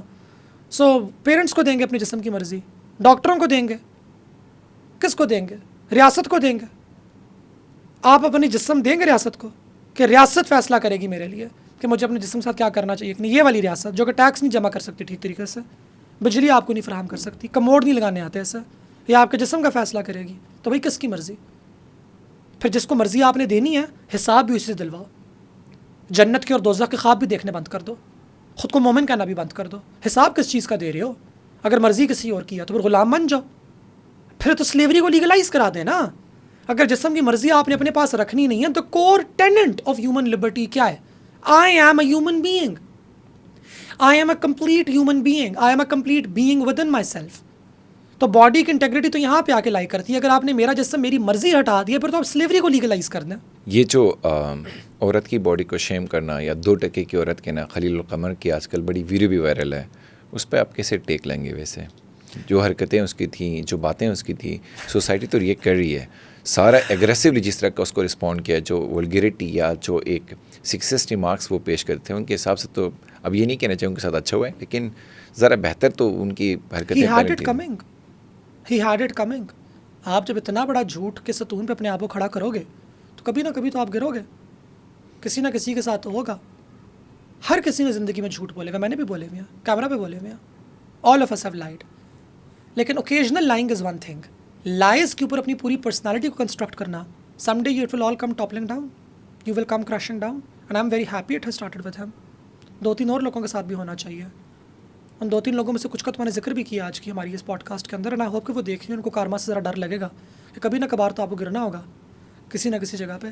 सो 2% की औरत कहना मेरे ख्याल से औरत को, एक तो ये टर्म बड़ी रेसिस्ट है ना, टक्का जो है वो बंगाली करेंसी थी, हम उनको अपने आप से इन्फीरियर समझते थे, आज हमसे वो बहुत ज़्यादा ऊपर आगे हैं। टक्का मेरे ख्याल से बेहतर है रुपये से, बहुत बेहतर है, तो तुम्हें 2 रुपये की औरत कहना चाहिए असूली तौर पर तो। और फिर ये कि 2 रुपये की अगर औरत होती है फिर 2 रुपये का मर्द भी होता होगा और 2 रुपये का ख्वाजा शराबी होता होगा। सो सवाल बेसिकली यही बनता है ना, 2% की औरत हम तब कहते हैं कि तुम बाजार में बिकने वाली हो, कि तुम्हें ख़रीदा जा सकता है, आपकी कोई इज्जत नहीं है, आप तो मुफ्त में बिक गए, आप तो फ्री आ गए, आप तो वो शैम्पू के साथ, वो नहीं जो प्रमोशन में साथ मुफ्त चाट मसाले का डिब्बा आता होता, आप तो वो थे। तो यानी कि चलो 2% की औरत तो फिर बेहतर है, उसको 2% तो नसीब हुए हैं सर, आप तो फ्री में गए हैं साथ में। इसमें पाकिस्तान के अंदर अगर राइट्स की बात करें, चाहे वो वुमेन हो, मेल हो, ज़िया का या ज़िया के इस्लामाइजेशन का कितना रोल है थोड़ा सा सोसाइटी को सप्रेस करने में या ओवरऑल एक डिल्यूजन काइंड ऑफ एक सिचुएशन क्रिएट करने में? देखिए, पाकिस्तान की इस्लामाइजेशन के अंदर बहुत से लोगों का रोल है, और पाकिस्तान की इस्लामाइजेशन अगर हम लोगों ने देखनी है तो हम लोगों को फिर 1911 से शुरू करना होगा, हम लोगों को मुस्लिम लीग के एडवेंट से स्टार्ट करना होगा। ठीक है, इस हमाम में फिर सब नंगे हैं, इसमें कोई सा फ़िक्का, कोई सा सेक्ट, नो बडी इज़ बरीअल इल्ज़ाम from it, everybody has had a role to play. वो एक अर्ली 1900s का जो ज़माना था, वो एक नेशन स्टेट्स का ज़माना था, वो एंडिंग ऑफ मोनार्की का एक ज़माना था, एक red against the world, capitalism versus communism का एक ज़माना था। ये तमाम फ़िलासफ़ीज़ आ रही थी और उस ज़माने के कुछ फ़लसफ़ा निगारों ने और उस ज़माने के कुछ एलीट अशरफिया ने बैठ के कुछ चीज़ें सोची, उसके जवाब में कुछ मॉडल्स तैयार किए, उनके जवाब में भी आगे से कुछ मॉडल्स तैयार किए गए, और यूँ पाकिस्तान मार्ज़ वजूद के अंदर आया। यानी कि the term itself Pakistan, the term was coined by Chaudhry Rahmat in Lahore, sorry, in London. The irony of it. So the Islam of Pakistan, जो इस्लाम पाकिस्तान के अंदर लगाया जाता है, ये तो इन्वेंट ही कहीं और हुआ है। ज़िया का इस्लाम तो यूनिवर्सिटी ऑफ इलिनॉय के अंदर इन्वेंट हुआ था। तो what Islam are we talking about? तो जब हम पाकिस्तान को डीकॉलोनाइज करने की बात करते हैं ना, तो हम पाकिस्तान को याद रखें, पाकिस्तान की कॉलोनाइजेशन सिर्फ गोरे ने नहीं की, पाकिस्तान की कॉलोनाइजेशन पाकिस्तान की अशरफिया ने भी की है, ब्राउन मैन और ब्राउन वुमन ने भी की है, who was in cahoots with, who was in the beds of the white man sitting abroad। और पाकिस्तान की कॉलोनाइजेशन को समझने की ज़रूरत हमें ना ये क्लैश ऑफ सिविलाइजेशंस के कॉन्सेप्ट से है कि देखें, गोरे को हमेशा एक वायलेंट एंग्री मुस्लिम मैन का इमेज चाहिए होगा अपनी मिलिट्री माइट को जस्टिफाई करने के लिए। Why is there a need for the US military? Who are they fighting? America इतना एडवांस्ड मुल्क है तो अमेरिका को फ़ौज की ज़रूरत क्यों है? अमेरिका पे कौन हमला करने वाला है? कौन? 70 तक रूस था, तोड़ दिया। चाइना पे वहाँ से कैसे हमला करेगा? पूरा पैसिफिक ओशन पार करके चाइना जाएगा, फिर आके आप पे हमला करेगा। चाइना ने बोल दिया कि मैं वॉर नहीं चाहता, हाँ मेरे साउथ चाइना सी में नहीं आना, मेरे नॉर्थ चाइना सी में नहीं आना। अमेरिका को अपनी वॉर और मिलिट्री माइट को जस्टिफाई करने के लिए, और मिलिट्री जो माइट अमेरिका की वो सिर्फ फौजी नहीं है, वो billions of dollars of contracts हैं जो कि डिपार्टमेंट ऑफ डिफेंस देता है अमेरिका का प्राइवेट मिलिट्री कॉन्ट्रैक्टर्स को। खाना तक तो इन फौजियों का प्राइवेट मिलिट्री कॉन्ट्रैक्टर्स ला के देते हैं। अमेरिका के, क्योंकि कैपिटलिज्म है ना, हर चीज़ प्राइवेटाइज्ड है वहाँ पे। ये पूरी एक मिलिट्री इंडस्ट्रियल कॉम्प्लेक्स है, अमेरिका ने इसको जस्टिफाई करना है, और इसकी जस्टिफिकेशन के लिए America needs somebody, and that somebody nowadays for a past many decades now has been the angry Muslim man. So America हमेशा इन्वेस्ट करेगा in creating this angry Muslim man, हमेशा। वो फतेह के और PLO पैलेस्टीनियन लिबरेशन ऑर्गेनाइजेशन के जवाब में Hamas भी पैदा करेगा, वो अवामी नेशनल पार्टी और नेशनल अवामी पार्टी के जवाब में तालिबान भी पैदा करवाएगा, वो जुल्फ़िकार अली भुट्टो के जवाब में ज़ियाउल हक भी तैयार करवाएगा। वो हमेशा ये वाले काम करेगा, ये उसके हक में है, ये उसके फेवर में है। आप देखेंगे जब भी एक रिपब्लिकन प्रेसिडेंसी आती है या आने वाली होती है, तो सडनली पाकिस्तान के अंदर भी इस्लामिस्ट सड़कों पे आ जाते हैं, धरने होना स्टार्ट हो जाते हैं, बड़े बड़े जलसे जुलूस होने स्टार्ट हो जाते हैं, गायबाना नमाज जनाजे होने स्टार्ट हो जाते हैं। अमेरिका 2010 के अंदर एक अपनी एम्बेसी के अंदर LGBT का इवेंट करता है, प्राइड इवेंट करता है कॉन्सुलेट के अंदर for international consular staff. With in 24 hours पूरी की पूरी जमात इस्लामी मोबिलाइज्ड है LGBT के ख़िलाफ़ और सड़कों में प्रोटेस्ट कर रही होती है। और पाकिस्तान की जो अपनी कम्युनिटीज़ हैं उनको शायद LGBT की टर्म का पता भी नहीं है कि ये टर्म एग्जिस्ट भी करती है। So the conservative white man और the military minded white man is always going to need an angry white Muslim man, and the two are always, जितनी दुश्मनी कर लें ऊपर से, they feed each other, they both justify each other's presence, which is why one is necessary for the other. अगर America के end से ये अग्रेशन ना हो तो आपको मुसलमान तालिब की ज़रूरत कहाँ रहेगी? Who does he have to fight then? तो फिर किसको फाइट करेगा? कि फिर डेमोक्रेसी का चैंपियन बन के अमेरिका के रोल को आप कैसे देखते हैं? US की इतनी बड़ी इंटरफेरेंस है डेमोक्रेसी को, ह्यूमन राइट्स को, वुमेन एम्पावरमेंट को, सोशल पूरा जो डेवलपमेंट सेक्टर है पूरा, फिर वो मिसलीड कर रहे हैं। Of course it's a big farce, it's a very big farce. And why is it कि जितना भी डेवलपमेंट बजट है अमेरिका का वो स्टेट डिपार्टमेंट से आता है, उसका कोई सेपरेट डिपार्टमेंट नहीं है, वो फॉरेन पॉलिसी का हिस्सा है। फ्रॉम दी अमेरिकन पीपल लगाना ज़रूरी है, मैंडेटोरी है USAID के हर प्रोजेक्ट के अंदर, फ्रॉम दी अमेरिकन पीपल। ये वो अमेरिका की सॉफ्ट इमेज प्रोजेक्ट करने के लिए। And I am not disagreeing with it, I am glad कि वो पैसा आ रहा है और वो लग रहा है कहीं ना कहीं पे, लेकिन वाई दैट मनी? वो सारे का सारा पैसा रेपरेशंस में दे देना। जितना पैसा आप लोगों के ऊपर डेवलपमेंट के ऊपर लगा रहे हैं, क्वान्टिफाई करें कि आप लोगों से ब्लैक लोगों पे कितना डैमेज हुआ है, और हर ब्लैक इंसान को वो रेपरेशंस दें। और जिन जिन कंट्रीज से आपने स्लेवरी की, सियरा लियोन हो गया, लाइबेरिया हो गया, वो पैसा फेंके मत करें ना। एड FCDO ख़त्म करें ना, ब्रिटिशर्स जितना लूट के सबसे पहले वो वापस करें, रेपरेशंस दें। Reparations over aid. मैं तो एड के हक़ में नहीं हूँ, मैं रेपरेशंस के हक़ में हूँ। रेपरेशंस दो, डैमेज किया तुम लोगों ने, हमें खाया है, हमारी जेनेटिक्स मॉडिफाई हो गई हैं, आपको पता है? विंस्टन चर्चिल के लगाए हुए कहत की वजह से, जो कि आज बहुत से पाकिस्तानी लिबरल्स उसको गोदी में उठा के फिरते हैं, चर्चिल की कोटों से वो स्टार्ट करते हैं अपने पॉडकास्ट। उसने इतनी कहत साली की थी बंगाल के अंदर और सदर्न इंडिया के अंदर कि हमारा जेनेटिक्स ऑल्टर हो गई हैं on how we process carbohydrates. Reparations कौन लेगा उनसे? उधर यस बॉस करते फिर रहे हैं। पाकिस्तान को लिबरल ना होने में या एक रिलीजन को मिसयूज़ करने में एस्टेब्लिशमेंट का कितना बड़ा रोल है? सारा रोल ही एस्टेब्लिशमेंट का है।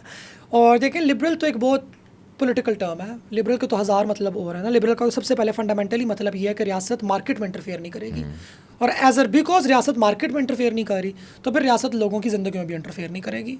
हमारे यहाँ तो हिसाब ही गलत है, हमारे यहाँ कुछ और ही है। मार्केट में रियासत इंटरफेयर करती है रिच को फेवर करने के लिए, और लोगों की ज़िंदगियों में रियासत इतना टेक्निकली इंटरफेयर नहीं करती। मैं यहाँ पे नाजिश ब्रोही के आर्ग्यूमेंट से एग्री करूँगी, जो काफ़ी एक सक्सेसफुल ऑथर है, कि come to think of it, misogyny के ख़िलाफ़ अक्सर औक़ात रियासत रिफ्यूज भी बनी है लॉज के ज़रिए। अब वो अलग बात है कि रियासत के मैकेनिज़म्स, ब्यूरोक्रेसी इतनी कच्ची है कि उसको इन्वेस्टिगेशन प्रॉपर तरीके से नहीं करना आता, और जुडिशरी इतनी स्लो है कि वो जस्टिस डिस्पेंस नहीं कर सकी। लेकिन रियासत ने अक्सर औक़ात रिफ्यूज भी बनने की कोशिश की है, ट्राइबल वायलेंस के ख़िलाफ़, एथनिक वायलेंस के ख़िलाफ़, एट्सेट्रा। लेकिन इस्टेब्लिशमेंट का जो एक लार्जर गेम होती है, जिसके अंदर उन्होंने रिलीजन को प्ले करना होता है, और बहुत बुरे तरीके से प्ले किया आज तक। और 70s, 80s, 90s, 2000s में तो बहुत, ये 4 डेकेड्स बहुत बुरे तरीके से प्ले किया गया है। और उसमें मुशर्रफ ने आकर थोड़ा सा कोर्स करेक्ट करने की थोड़ी बहुत हमारे पास कोशिश की है। सो ये इतना ज़्यादा आप गंदा कर चुके हुए हैं ना कि अब इससे निकलते हुए आपको आगे 40 साल और लगेंगे, इससे बहुत सी जानें जाएंगी। क्योंकि what you have done is you have created a new form of capital.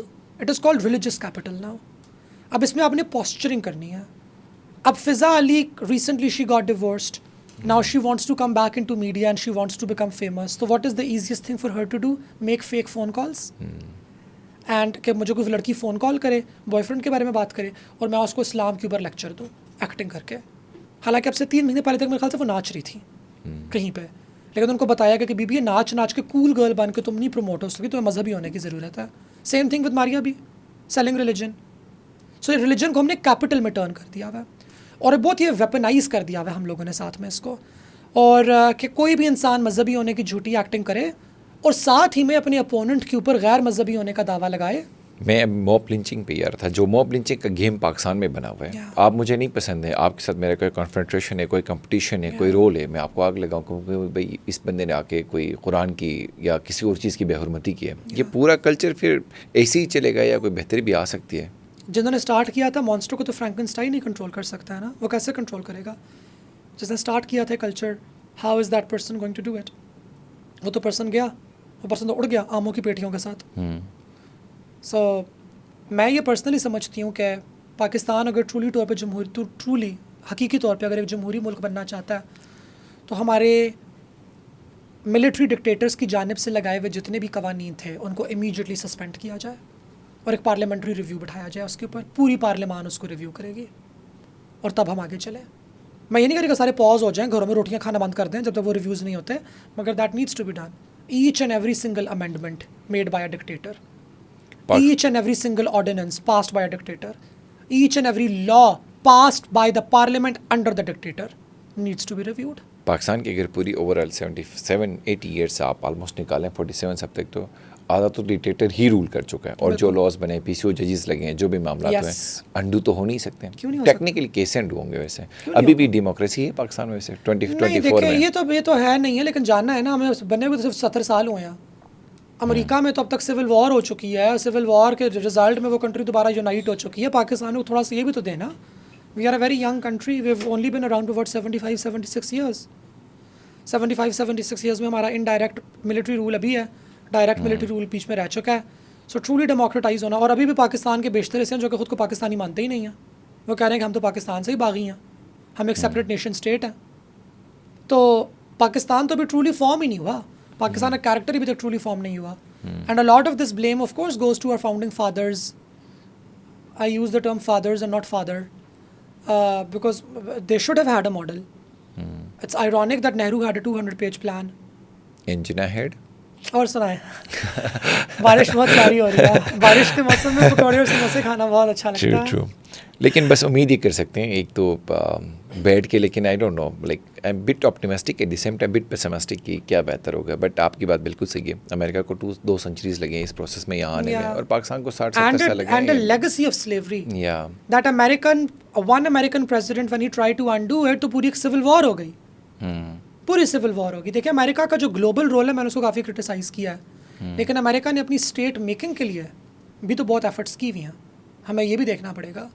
So there has been quite a lot that has happened. उनके फाउंडिंग फादर्स ने रिलीजन को स्टेट से सेपरेट किया था, जिसको अब ट्रम्प दोबारा आके अंडू करने की कोशिश कर रहा है. उसके बगैर तो अब आगे जा ही नहीं सकते. रिलीजन को स्टेट से सेपरेट किए बगैर आप नहीं जा सकते. चले पॉलिटिक्स की बात टच हुई है तो why ANP, why not Peoples Party, Noon League, PTI और या कोई और पार्टी? ANP में क्या आपने देखा? आइडियोलॉजिकली देखा या उन्होंने कोई CC में आपको बता दिया तो भाई अच्छी पोस्ट मिल गई, सेंट्रल एग्जीक्यूटिव कमेटी में आ गए तो चलें, क्या हुआ वैसे? ओके, फर्स्ट ऑफ ऑल मैं अवामी नेशनल पार्टी की सेंट्रल कैबिनेट मेंबर इलेक्ट हुई हूँ इन अप्रैल. इलेक्शंस का उनका मैनिफेस्टो एक्सप्लेनर मैंने शूट किया था इन जनवरी. तो मुझसे अप्रैल का तो वादा नहीं किया जा सकता ना कि आपको आज से इतने महीने के बाद हम इलेक्ट करवाएंगे, और इलेक्शंस होते हैं हमारे बाकायदा. और मुझे काफ़ी ऑफेंसिव लगा आपका सवाल, and I tell you why, because and please don't be offended. No it's alright. मुझे आपका सवाल इसलिए ऑफेंसिव लगा है बिकॉज मुझे ये नहीं समझ आती कि बहुत से लोग ये क्यों कहते हैं why ANP, why not some other political party.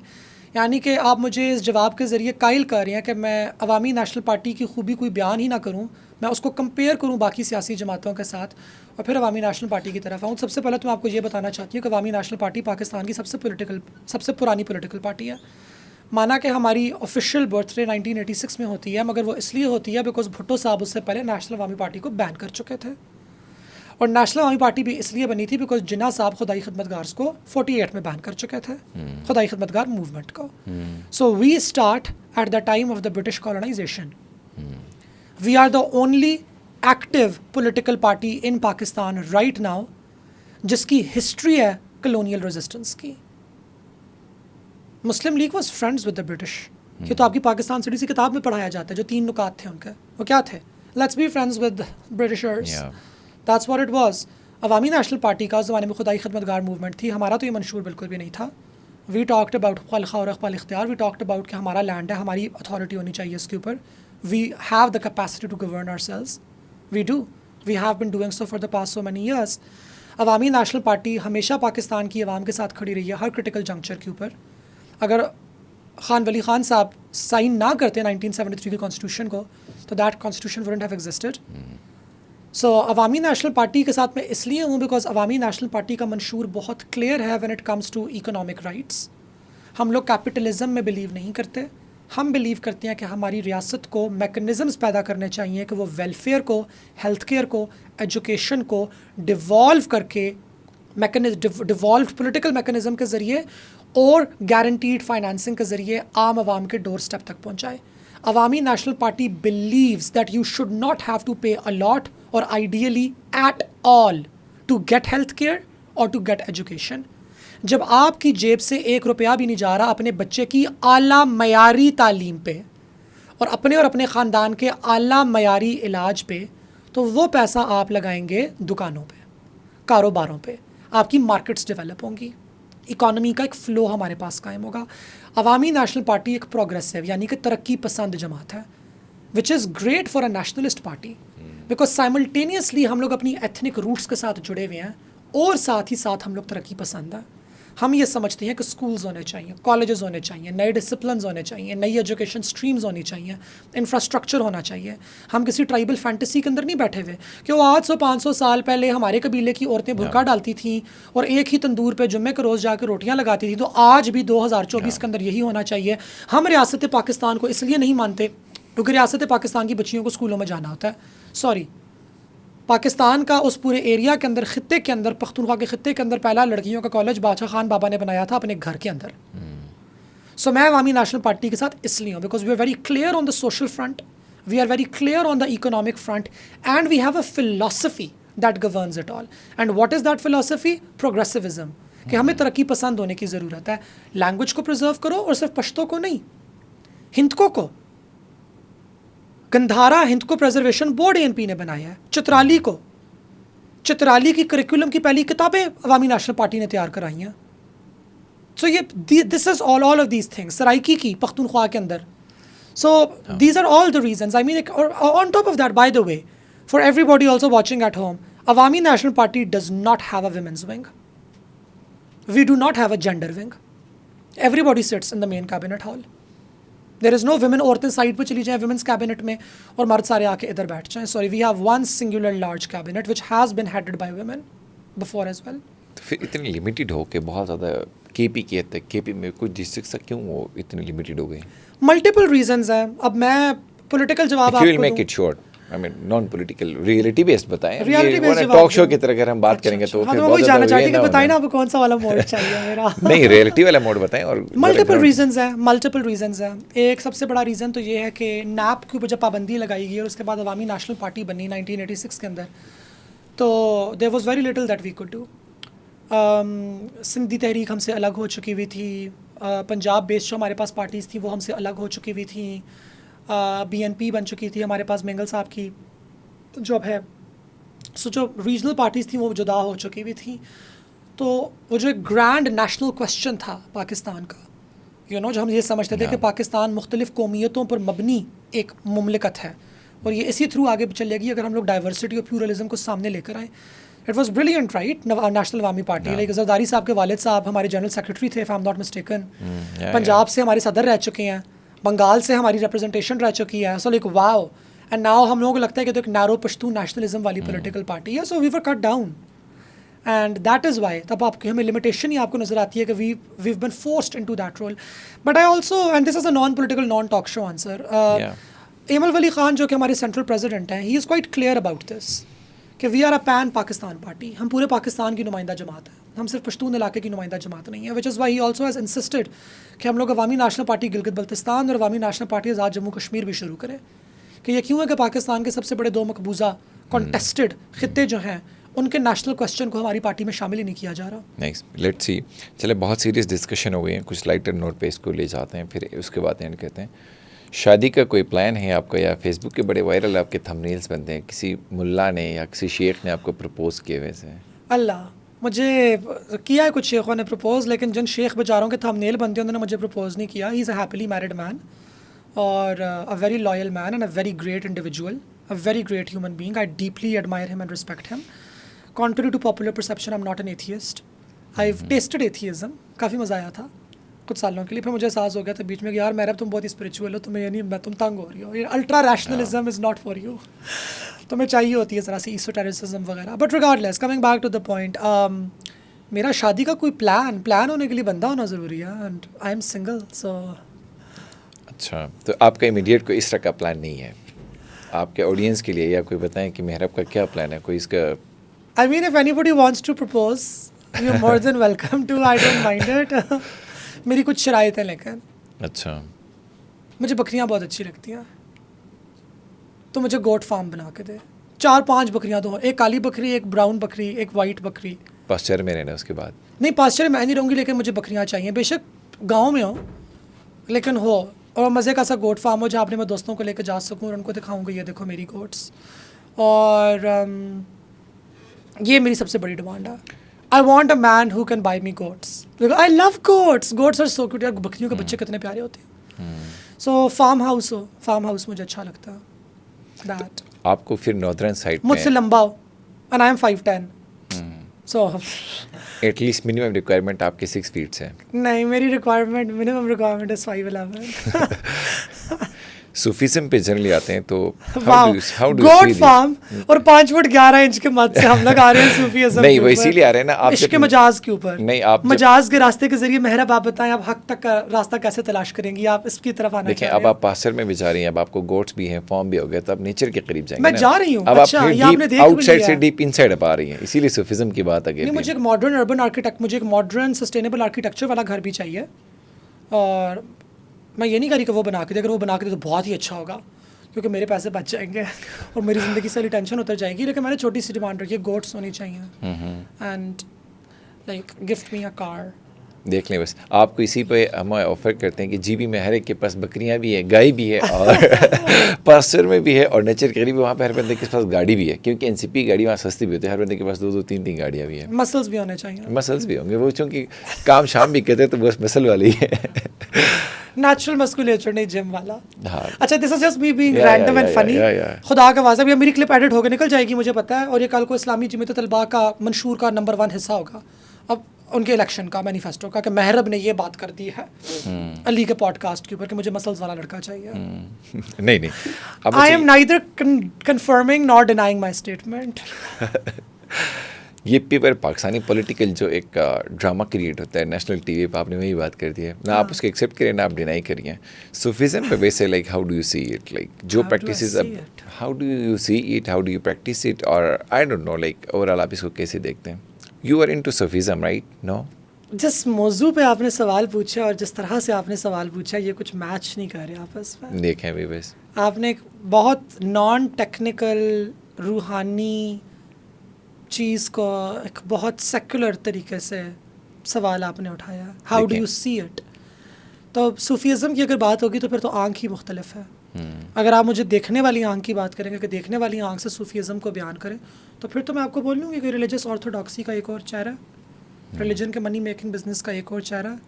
Waqf board की appointments are always the most sought after appointments in the Pakistani bureaucracy because they make the most money.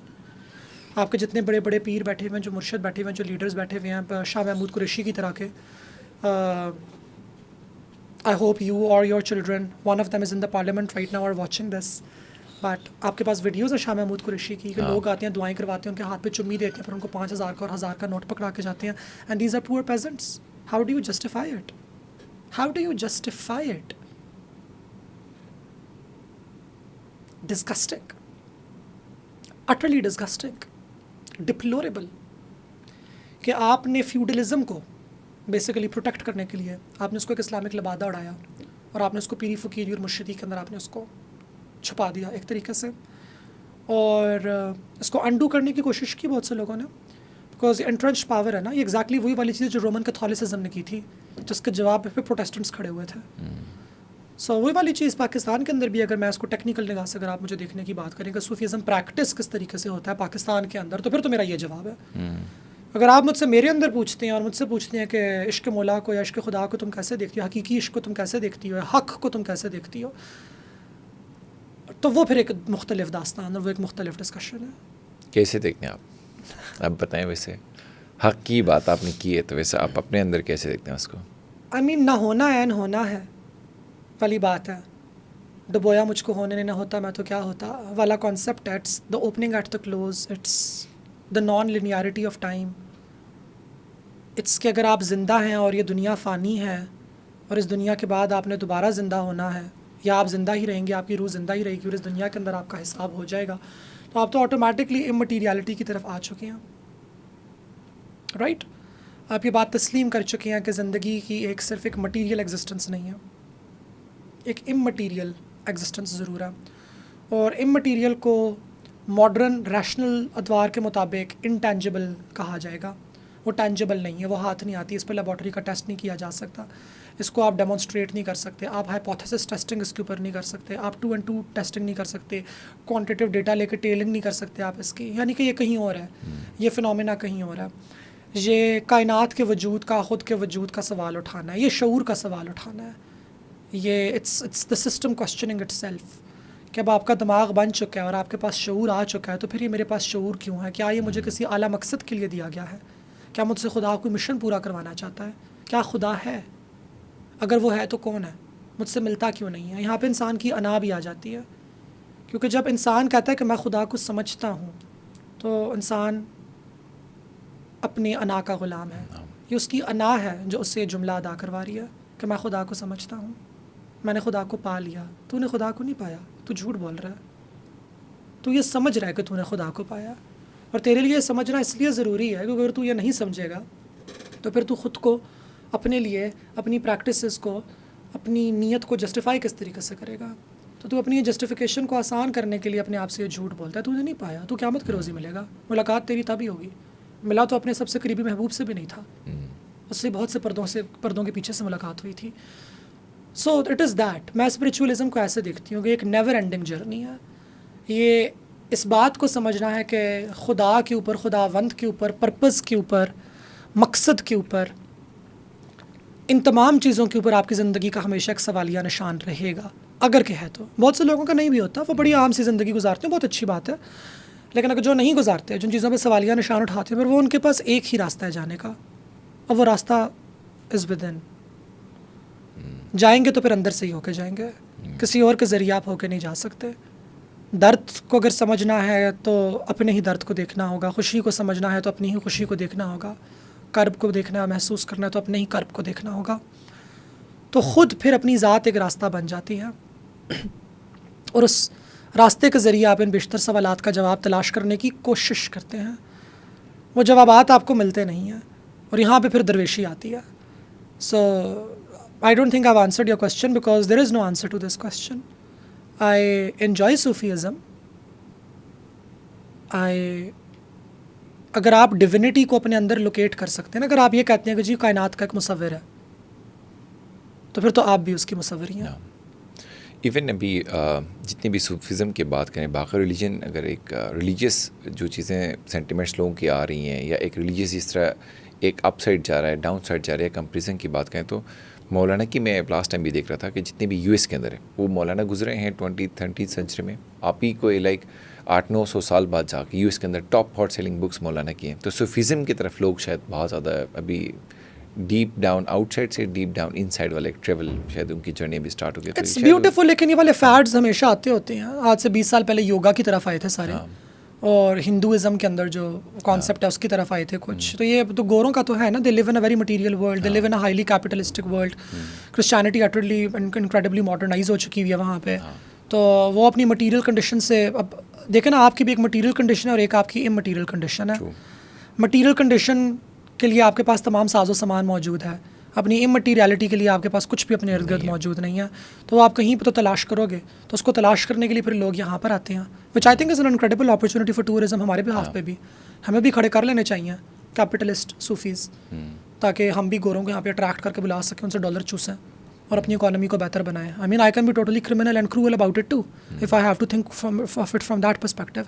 तो मुझे नहीं लगता कि लोग सूफीज़म की तरफ आ रहे हैं। मेरे ख्याल से कैपिटलिज्म की वजह से और मटीरियलिज्म की वजह से बहुत से लोग इमटीरियल की तरफ जाने की हमेशा कोशिश करते हैं और हमेशा करेंगे।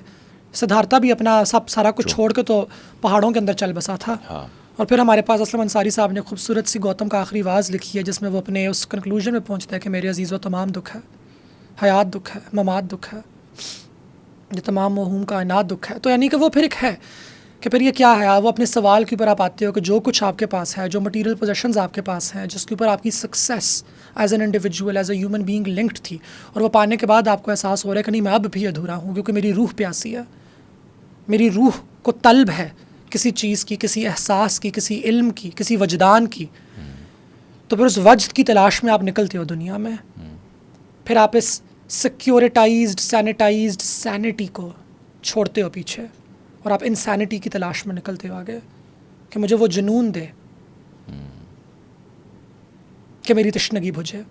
तो उस जुनून की तलाश में बहुत से लोग निकलते हैं। और अगर आज उनको वो अलीफ शफाक की किताबों के अंदर मिल रही है तो good for them, no judgments. I जज white people a lot, I am sorry. That's right.